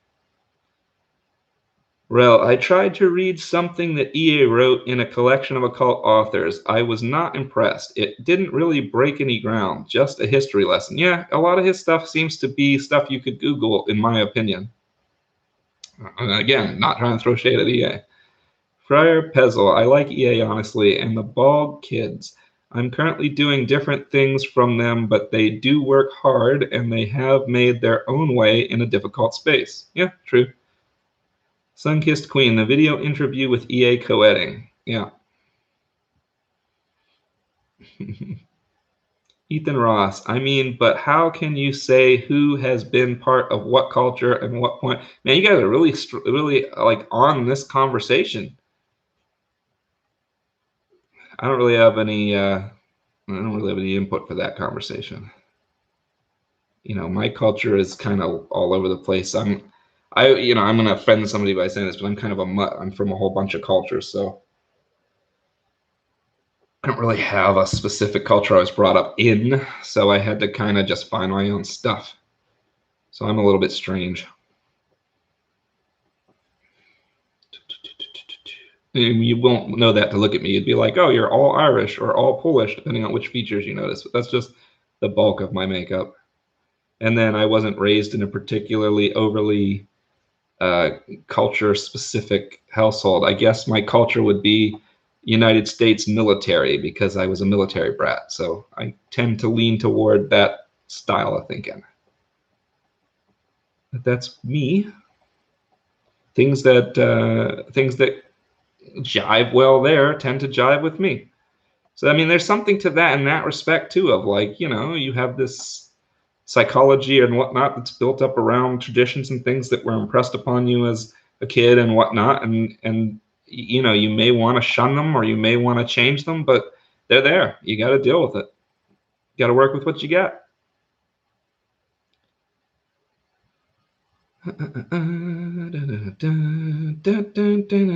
Real, I don't have any ill will toward EA or Bog, but it's not something I'm into. Yep. Friar Pezzle, I also like Poke Runyon, but I guess I just like unique people. Real, is Poke Runyon the guy who got into occultism to cure his stomach issues? I don't know who Poke Runyon is, but if that's true, that's funny. Tech Party, I am sub to EA, but damn, he is hard to take seriously sometimes. That's the problem I had too. It's like watching a C-grade horror movie trying to take itself seriously. Yeah, you got it. That's how I feel about it. And look, I don't think he thinks that he's making it up. Let's just put it that way. I'm going to leave it at that. Supernome 369, were you mostly a ceremonial magician? Yeah, I would say that would be correct, especially in the beginning. I became less and less ceremonial as I got further in and felt like it was kind of like overdoing it in a way, like it wasn't as necessary. But yeah, I started out ceremonial. Ethan Ross, I'm not hating on Poke, just poking fun. Haha, pun intended. He's an interesting dude, bit sketchy, I think, but most orders are. Poke does Solomonic Astaroth magic. Wait, is he that guy who? Well, you know, I'm going to describe myself. Who has like a beard? He's like a professor, sort of, and he's big on Astaroth and stuff like that. Ooh, I think I do know who you're talking about. I might know this guy. Rel, yes, I've read his stuff. Brian Nolan, in all honesty, EA is probably a nice guy. JD likes him good enough for me. Yeah, and I'm a big fan of JD, even though, you know, being honest, most of what JD believes, I don't believe.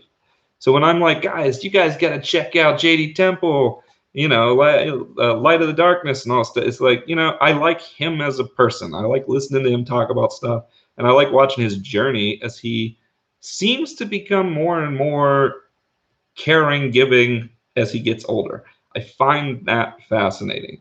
But I probably disagree with him on almost all of the occult stuff. It's just, that's why I say, like, I like him, but I don't know what we actually will talk about if we ever have an interview together. It might just be interesting, strange conversation. We'll have to see. Ethan Ross. Cool. So he was the one with stomach issues. Occultism helped with that as well. Of course it does. Of course. Settles your nerves, settles your stomach. Supernome 369. I don't know any of these people. Tech Party. I raised thee, O Grand Prince of Hell. I have a splinter that I demand be removed. Yes, exactly.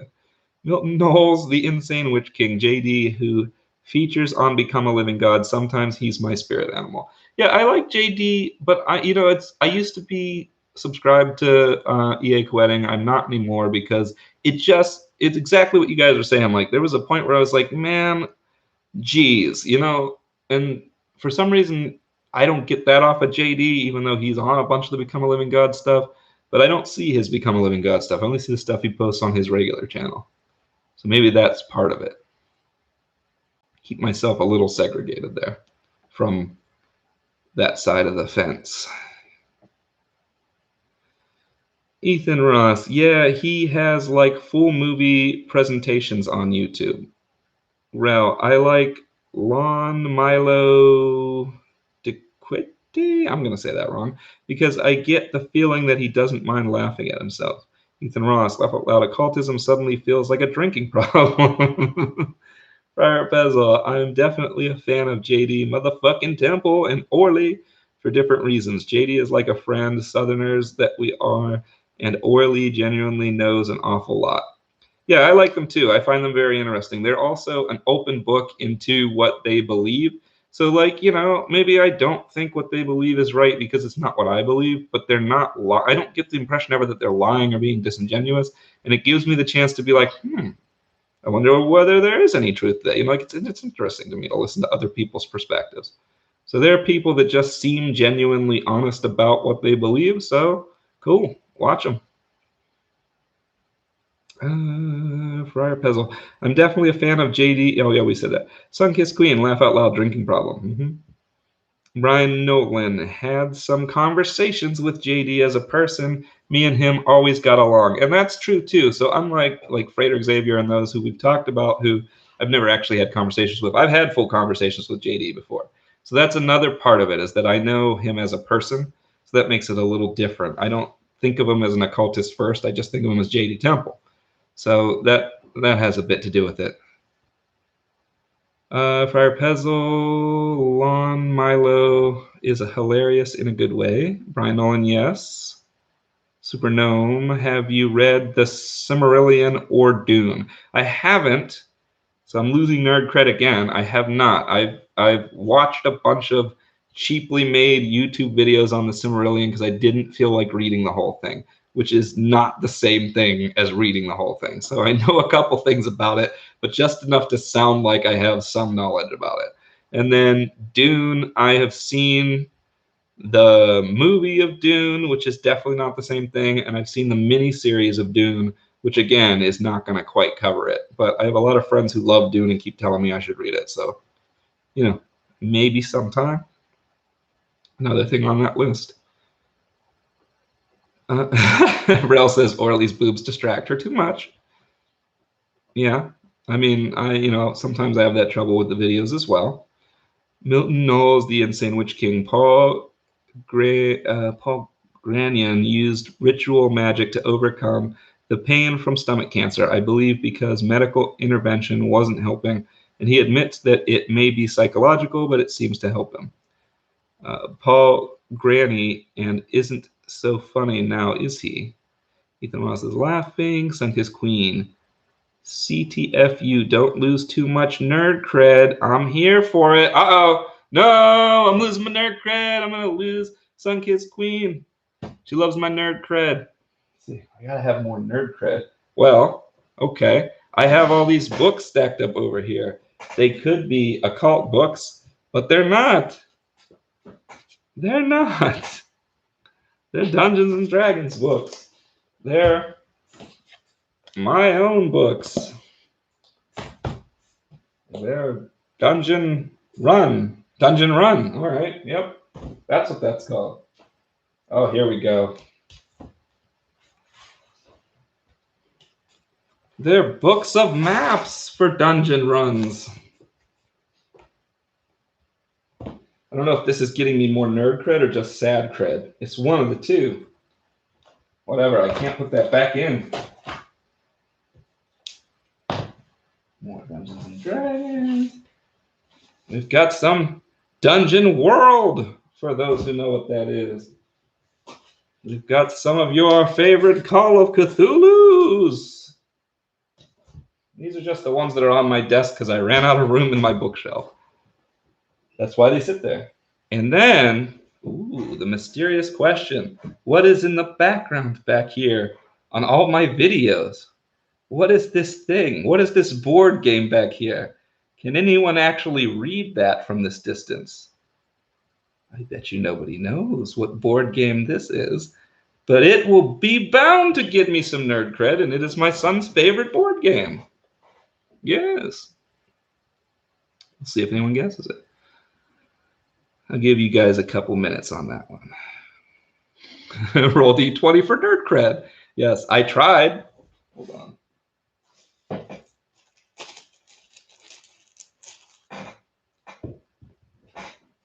Damn it. As always, it rolled off the table. That means you have to re-roll it. Nat 20. What? What do you mean I didn't look at it? No, you can't look at it. Obviously, it's a nat 20, DM. You don't trust me? What do you mean I needed to roll it where you could see it? Of course not. Love the plug. Yep. Thank you, Sunkiss Queen. Friar Pezzle, true fact. Whether the effect is psychological or spiritual or a combination, I honestly don't care as long as it's helpful to someone. I mix and match both because I like both.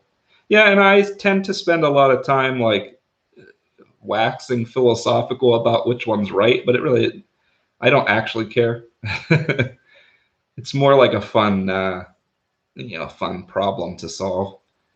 Sunkissed Queen, big nerd cred. Yes. Dungeons and Dragons. Friar Pezzle, I'll roll critical miss. Dang. Oh no, 100% nerd cred because I lost the die. Yeah, that's right. Super Gnome 369. I can't read it.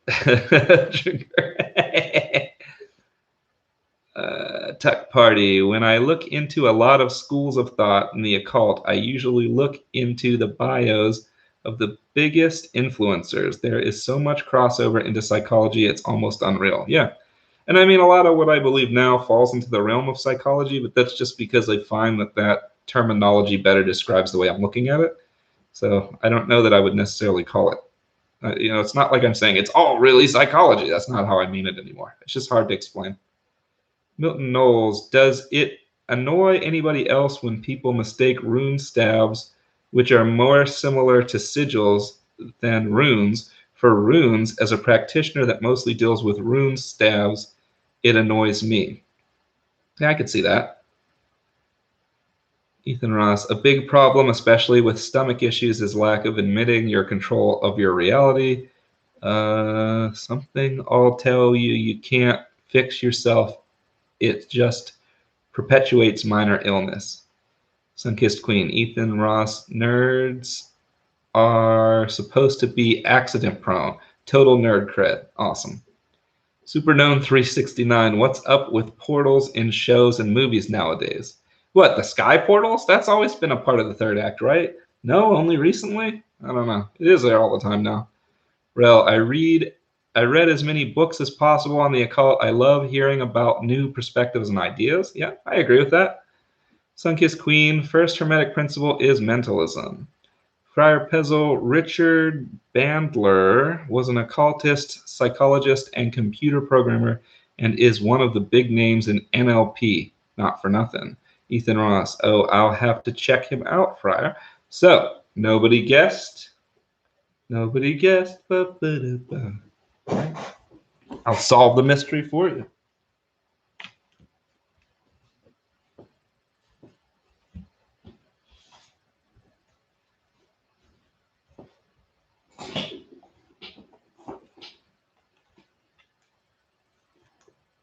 The answer to the question was Trogdor! Trogdor!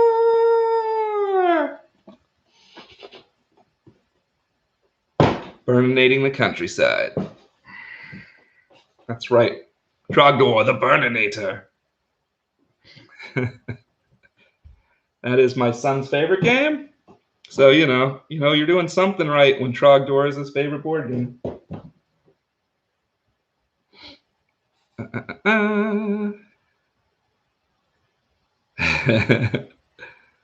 Supernown says, I was so wrong. Burninating all the peoples. Yes, thank you. Tips on writing. It's harder than you think. Old internet stuff. Yes, that's correct. That's correct. So tips on writing. Just first of all, just do it. Don't get caught up on making it perfect because you're going to edit the hell out of it later. and you don't even realize, if you haven't done it before, you don't even realize how much you're going to edit it later. So don't worry about if something sounds just right or if something is exactly how you want it. Just do it. Build it out, write it out. You know, obviously there's different ways, like do outlines, all this other stuff. I'm not talking about that. I'm just saying, like, do the work to get the first draft. And then the fun really begins, which is why I don't write a lot of stuff after having done it. Yeah, give it to people to get honest feedback, make changes. People will find plot holes that you didn't even notice, things that you didn't even realize you did wrong. You're going to have to take it to an editor, maybe 3, before you get all the, not even all, but enough mistakes fixed so that it looks right, sounds right. By the time you're done with that process, it won't even look like what you wrote. So don't worry about writing it perfect the first time. If you're worried about that, you'll never write it. And make sure it's something you like and are passionate to write, because if it's not, the process is going to drag you down, because writing it is the easy part. So if you're having trouble writing it, writing is the easy part. It's having to reread it, re-edit it, reread it, re-edit it, rewrite half of it again, and then re-edit it again. That's the part that's like, whew, you got to have a passion for it. And that is my advice on writing. That sounds almost negative, but honestly, if you love it, you will do it anyway. So if you don't love it, then do something else. Make a YouTube channel. It's easier. It's easier to do a YouTube channel than to write a book. That's how I'm going to put that. It's easier to write. It's also easier to write a book than it is to write a role-playing game. So, you know, those are much harder achievements. And then somehow they're less appreciated than doing, say, like a YouTube or whatever. So, you know, make sure you're going into it because it's a passion project that you love, and then everything will turn out good for you one way or another. You know, whether you make money or not, you won't care, because it'll be about the journey of writing it and editing it and making it perfect and all that stuff. If it's not that, then maybe don't go that way. That's my 2 cents. Hopefully that's good advice and not just rambling. Thatch roof cottages. Yes. I'm playing with my Freemasons rule at the moment. My dad is a member. You really doesn't like me having this. Ha ha ha. Nice. Ethan Ross, you merely adopted the internet. You merely adopted the internet. I was born into it, formed by it. Well, laugh out loud, burninating the countryside. Trogdor was a man. I mean, he was a dragon man. Or maybe he was just a dragon. Friar Pezzle says, the cheat! The cheat is in the house. Milton Knowles, the Insane Witch King. I've been trying to write a book on everything I've forgotten, but I keep getting some sort of writer's block. I love it. I love it. Do I have a suggestion to help with that? Maybe if you wrote it down, then you would remember. Oh, wait, that's the problem. Superdome 369. I've always thought I can make an epic story, but it would probably be trash. Most epic stories are trash, so don't worry about that. Ethan Ross, Milton. Yep. That moment when old internet stuff was when I was in high school. Yeah, I was in college. Once again, it's that 5-year difference. Rel, how can you write a book on things that you forgot, Milton? You know, it's complicated. It's a process that he goes through. Friar Pezzle, I was working at Apple supporting OS 9 when that old internet stuff was popular. Oh, we're on an age war. Tuck Party, do you know how long it took to make a meme in 2001? That's a good point. Ethan Ross, laugh out loud. Rel, I do. I was 15 in 2001 with tons of free time and high-speed internet. I used to download anime. The good old days where everything was downloadable. I guess it still is now that I think about it. Maybe it's better now. Maybe there's no good old days. Every time people say good old days, I think back and I'm like, when? When was it good? Oh, man. You know what? I got to question my life. Super Gnome 369. Where's my History of the Keldor book, damn it?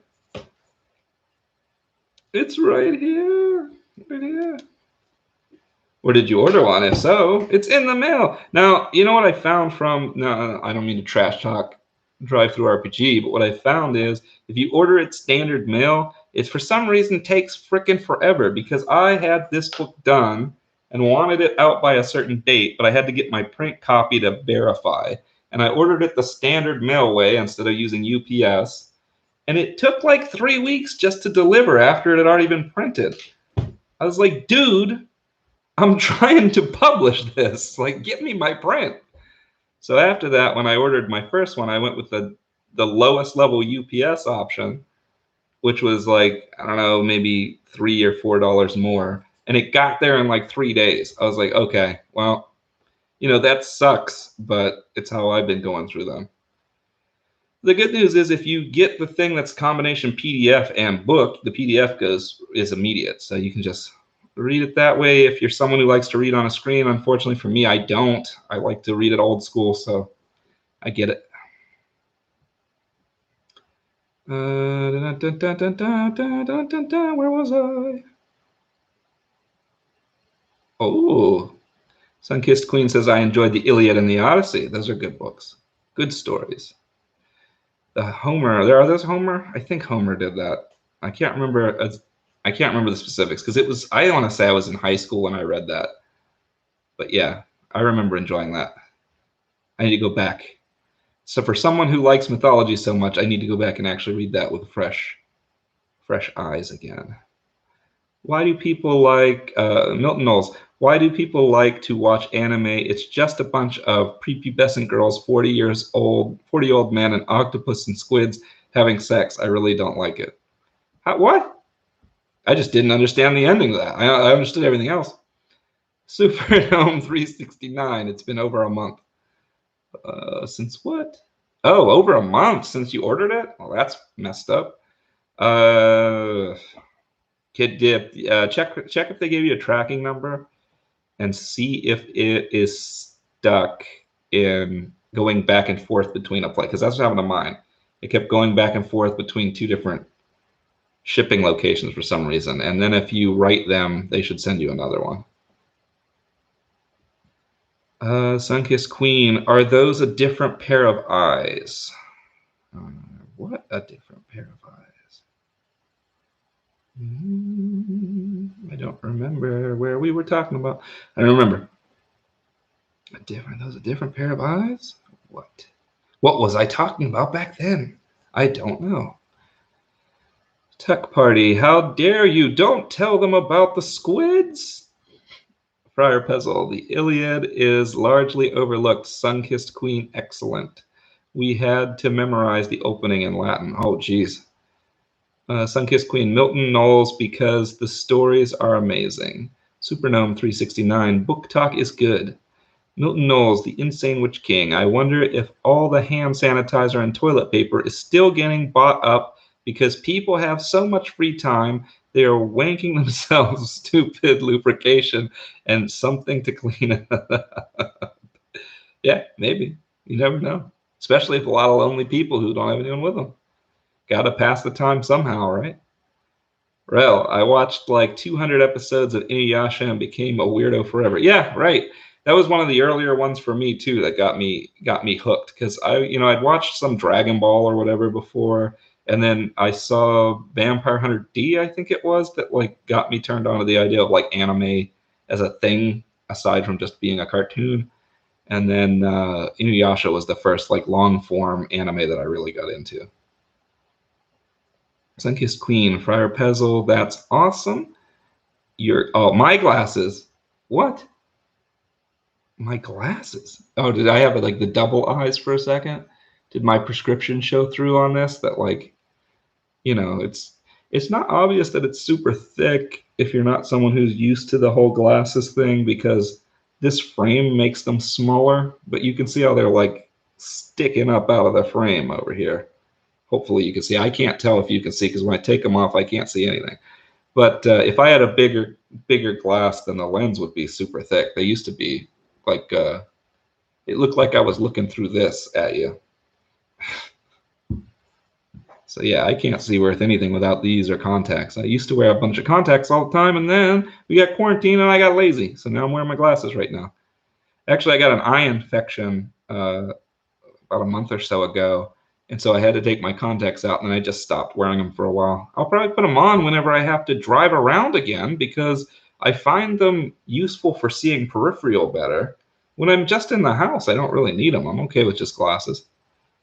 So I'll probably go back to them once all this quarantine stuff is over.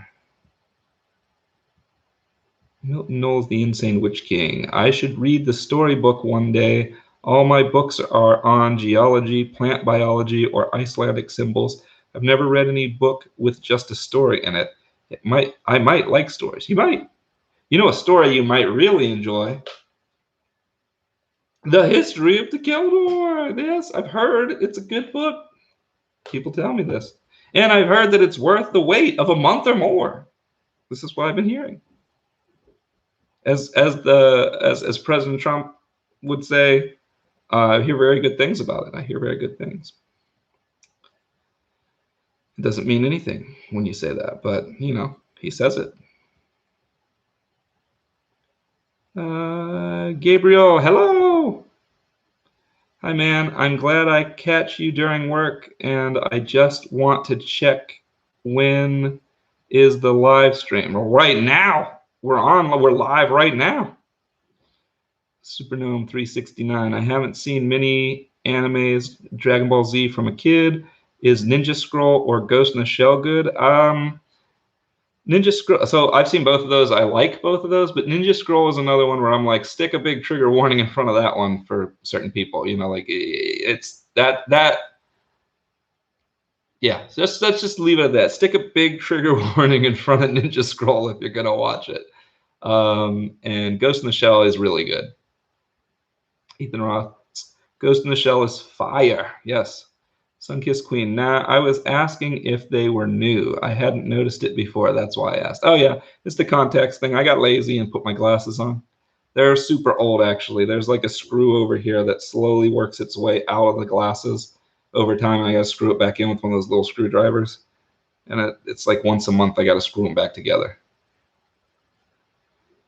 And it's because I got old school glasses from back when they cost like $250 to get a pair of glasses, not when you could just order one from China for like $50 or whatever we do now. I don't know. I don't actually know how to order them. I'm sure I should get new glasses someday. I just have got used to wearing contacts, so I haven't had to upgrade them. At least my prescription has stayed the same for 5 years. It used to just constantly degrade. Now it's finally stayed solid, so I must be doing something right. Friar Pezzle, try Attack on Titan. Family friendly and good to watch while eating. Oh, yeah. Yeah, good advice, Friar Pezzle. Superdome 369. Cowboy Bebop was good too, but most anime seems, I don't know. Cowboy Bebop was good. I like that. I was kind of like thrown by the ending, but no spoilers. Instance, you've kept me company my whole delivery route. Time flew by. I'm glad that you enjoyed it, Instance. Instance tried to single-handedly keep my old channel alive at one point. I might have sent him some threatening letters at one point saying like, hey, man, I took it down. Don't put it up. But, you know, he meant it all well. I get it. And, you know, I feel kind of like a jerk for sending him some nasty stuff. This happens to us. We get wrapped up in our own, like, reasons for taking things down or whatever. Just no harsh feelings for those days, and definitely glad to have you here. You're definitely trying to keep things alive. I get it. Sunkissed Queen, Friar Pezzle, these are lies. Yes, that's true. It's very much a lie that Attack on Titan is family friendly and good to watch while eating. Well, Elfin Lied is also not family friendly and good to watch while eating. Ethan Ross, Trigun is good if you like Bebop too. Yeah, I liked Trigun a lot. That's a good one. Supernome 369. Yeah, I saw the first few episodes of Trigun. Oh, it gets better. It definitely gets interesting when he gets the angel arm and stuff like that, but no spoilers. Rel, I like Outlaw Star too. I like that a lot too. I think it's an acquired taste, but I really liked Outlaw Star. Mina we're listing ones we haven't said already. Yeah, A La Star is like kind of like a spaghetti western slapsticky type of thing, but I really enjoyed it too. I like the whole feeling of the kind of misfit starship crew. That whole concept always is fun to me in almost any genre, or not any genre. That's obviously the one genre, but I mean any format, whether it's anime, TV shows like Serenity. What was it called? Firefly, stuff like that. Um, Beerus rules. Nemo, hey, welcome. Supernome 369. Do you take any vitamin, mineral, or herbal supplements? I do not. I have in the past. I don't currently. I just try to keep the food on my plate of enough variety to get the natural ingredients and minerals that I need, as opposed to eating all one type of thing or anything like that. Sometimes I don't love the things I eat, but they keep me healthy enough. I say, and then I drop dead of the COVID. We'll see. Someone will be like, "You wish that upon yourself." No, I didn't. I don't believe it, so that's not a matter. Rail, I liked D. Gray Man, but they didn't finish it. On that vein, I like Trinity Blood, but they didn't finish that. Face, hi, Face. Fraser Crane is an infinite occult, an inflated occultist. Yes. Milton Knowles, the Insane Witch King. Attack on Titan is a bit time for me, but if you like kid stuff, I prefer Saw. It's hilarious. Honestly, it's the funniest thing you ever going to watch. Fire Pezzle, Sunkissed Queen is correct. Of course, Attack on Titan is kind of gnarly. Yeah, right. Supernome 369. Do you work out at Joe? Not as much as I should. I used to work out every other day. Well, so I used to do 3 days of elliptical and 2 days of weights, and that was every week, like boom, boom, boom, boom, and I was doing good with it. And then somewhere around the time this whole quarantine thing happened, I was like, oh, well, I can't go to the gym, so I don't need to do anything, which is not correct. And I ordered this like elliptical thing to do at home because I wanted to move it to at home anyway. And I have these fitness bands that I can use to do. So basically, I have all the equipment I need to do it here. All I got to do is actually build that equipment. The fitness bands I literally just have to take out of the box. So I'm being a lazy ass right now. But yes, normally the answer is yes. Right now the answer is I'm being a slug. Sunkissed Queen, Friar Pezzle, laugh out loud. Tuck Party, at a certain age, you need to watch what you eat. Greasy Pizza will not agree with you. That's true. Yes, I've had many a night that didn't end well because I did the pizza dinner. Sunkissed Queen, you know Death Note, the movie, pissed me off. Yeah, everyone who watched it pissed off. It did not do anything for the anime. No, it was not even really. I mean, they basically just took the idea of a Death Note and then named all the characters after the characters in the anime. They didn't really do anything else. I guess they still stuck Light and L against each other, but other than that, there was really nothing related. The characters weren't even like the characters, so yeah, pretty annoying. And now that you mention it, that should have been in my top animes list because that is a good anime too. Season 1 specifically. Season 2 to me is like, yeah, I want to see how it ends, but season 1 is just awesome of that anime. Face, do you have any allergies? Yes, I'm actually allergic to dogs, as funny as that is. So I have a dog, but she's hypoallergenic. I am finding that I'm apparently allergic to the spring now. I didn't used to be. I guess that's new. So that's fun. That was really fun because all this stuff started with the quarantine right around spring. And so I'm sneezing and sniffling, and people are like easily social distancing from me. I am also allergic to some foods, but nothing that's like the average foods people are allergic to. Nothing that's like going to kill you, just bad reactions to a couple of foods. For instance, yeah, man, I was just upset you took things down and was excited I had backups. I get why you did it now, though. Yeah. And I also understand that you were just like trying to save it. So I get that too. I think we're good. We're good.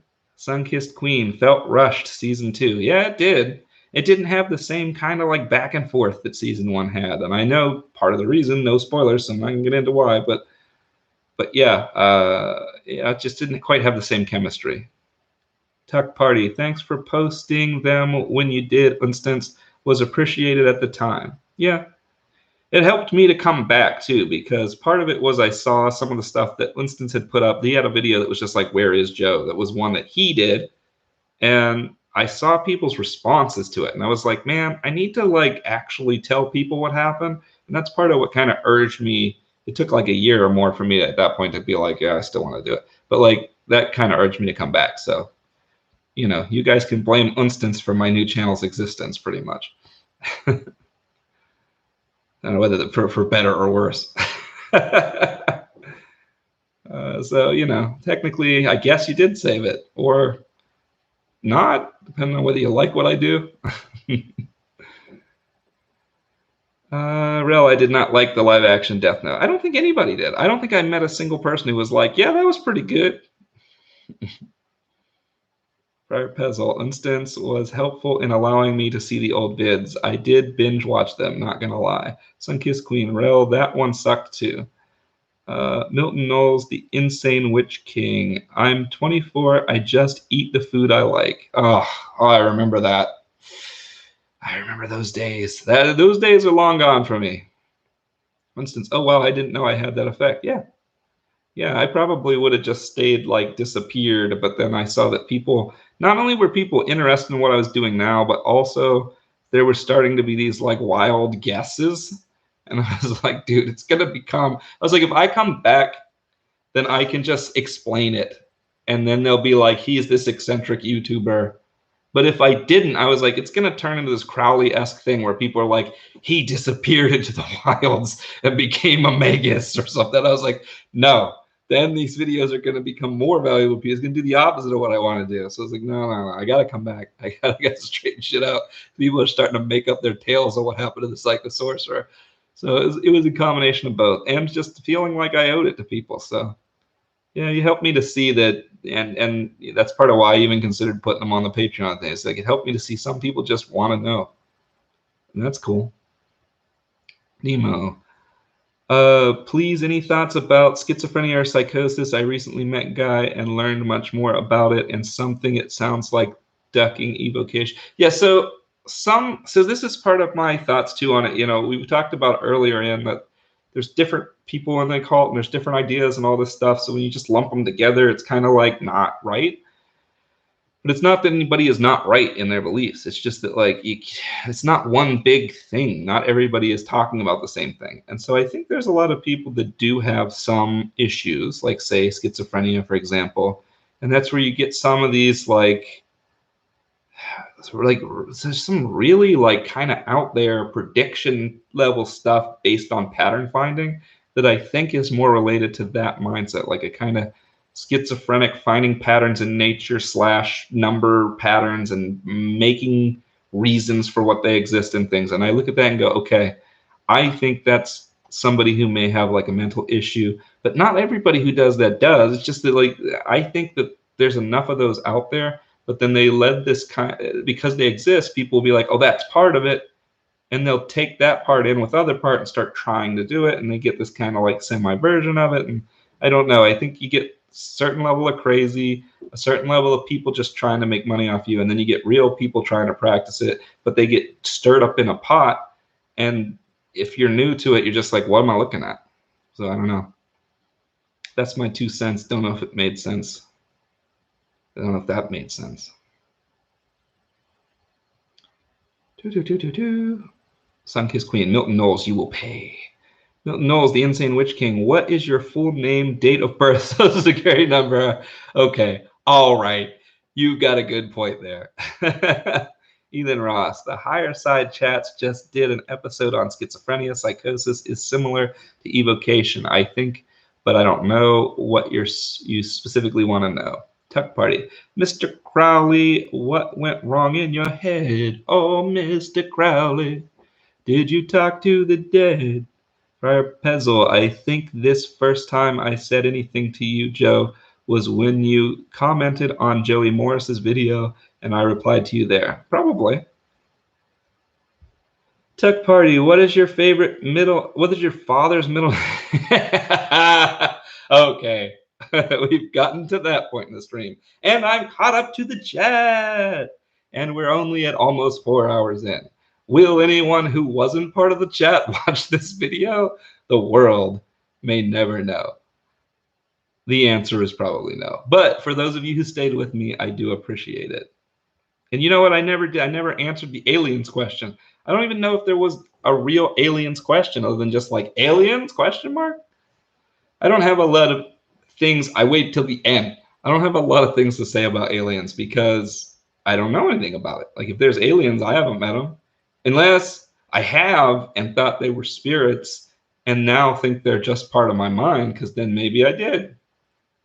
And that's it.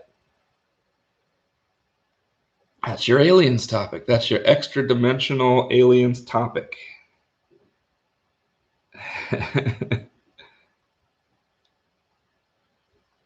Face, how would you react if you found out the earth was flat? How would I react if I found out? How would I find out? That's the problem. If I found out the earth was flat, what? Friar Pezzle says, yes, alien superior to alien? No, that is not what I'm talking about. Do not distract me. The only way I think I could find out the world was flat, because it's obviously round. But if I went somewhere and suddenly there was actually an edge that I could see, and I was like, holy shit, like, how do you cope with that now? Then that's the answer. I would be like, holy shit, how do I cope with this now? Because that just doesn't make any mathematical sense to me based on the way we even project things like bullet fire and stuff like that. And so to me, it's more of like, it's a math thing, which is why you have to believe, first of all, that everybody's in on some conspiracy to make up that there's a planet and that all of these people are in on it. And then you have to ignore all the math that shows the way trajectory works in its arc. So for me, it's like, obviously it's round. But if it was somehow flat and I somehow found out, which, to me, in order to break my mind of the mathematical truths, I'd have to actually see some proof that it was flat, such as the edge or this supposed ice wall or whatever. If I had that experience, it'd probably blow my mind so hard I wouldn't know what to believe. Because at that point, I'd be like, well, then math has to be incorrect. Like in general, physics has to be incorrect. So it would, that'd be a tough one. That'd be a tough one from the state of like, what does anything mean anymore, if that was true? Metrics Life. Noel's the Insane Witch King. 657. Let's try to make it go to 8. 657. Oh, I see. Tuck Party. Alien Resurrection was the best. No. I can just not. A lot of things I can agree to disagree, but not in that case. Hey, I found my D20. I was like, what is my foot kicking? All right.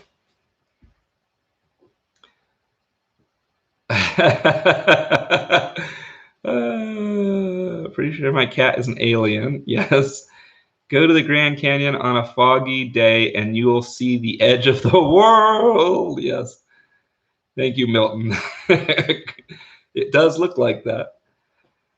Supernome, oh God, why the flat earth talk? Hey, it's because we're almost at the 4-hour mark, and that's when that happens. And then we got our mathematics, and then we got our,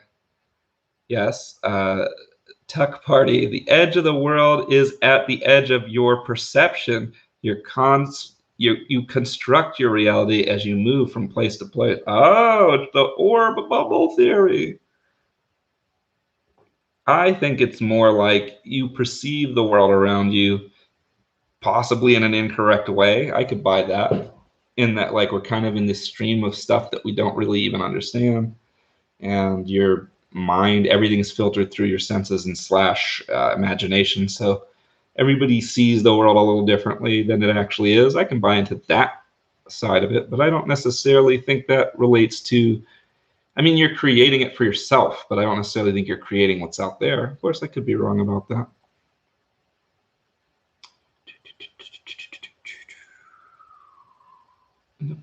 Don't buy into the spherist propaganda, old friend. Soon you'll end up vaccinated. Oh no.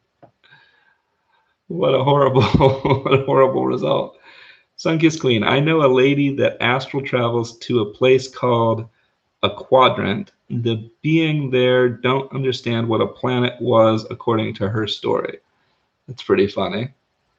Instance, it could be flat if you think this is all a hologram, light projected on a 2D hologram that seems 3D. But see, that's the exact type of way my brain would have to go if I found something like that out. It'd be like, okay, now how do we rework all of math so that these numbers still come up correct, but yet it's not round? And you have to go way into like projection and other stuff like there's, I guess there's ways to make it work, but you have no reason to go there unless you knew first that it was flat. But if you did, you have to find it, figure it out. Ethan Ross, Luminary is laugh out loud. Knowles, the Insane Witch King. I've saved up $60. I can afford 1.5 pairs of shorts. Perfect. Beautiful.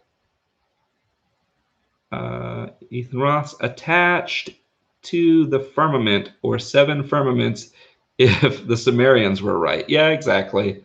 I mean, I think that's where the flat earth thing comes from, is this like call back to what the ancients believe / what it says in the Old Testament, things like that.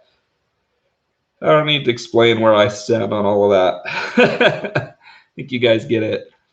But yeah, that's probably a good place to end it. Flat Earth. I covered the aliens topic, though. I was going to end it when I had caught up before, and then I was like, no, I promised some aliens. So I covered that. I think I covered everything we said we were going to talk about. Yeah. Now it's time for me to go play some Trogdor, the Burninator, and shill my wares. That's it. Oh, man. There's still more going. You guys are still going. The question is, do I end the stream now at 4 hours? I think the answer is obviously yes. It's like 3 in the morning where I am. It's later where some of you are, or earlier, depending on your perspective. Have a good night, everyone. Yes, and have a good night. Some people are saying have a good night. Have a good night. And maybe we'll do this again in a couple weeks. Let me know in the comments when this eventually posts if you want to do this in a couple of weeks again. But maybe like 2 hours next time. We'll try to keep it a little shorter. Or we won't. Find out then. Until then, safe travels.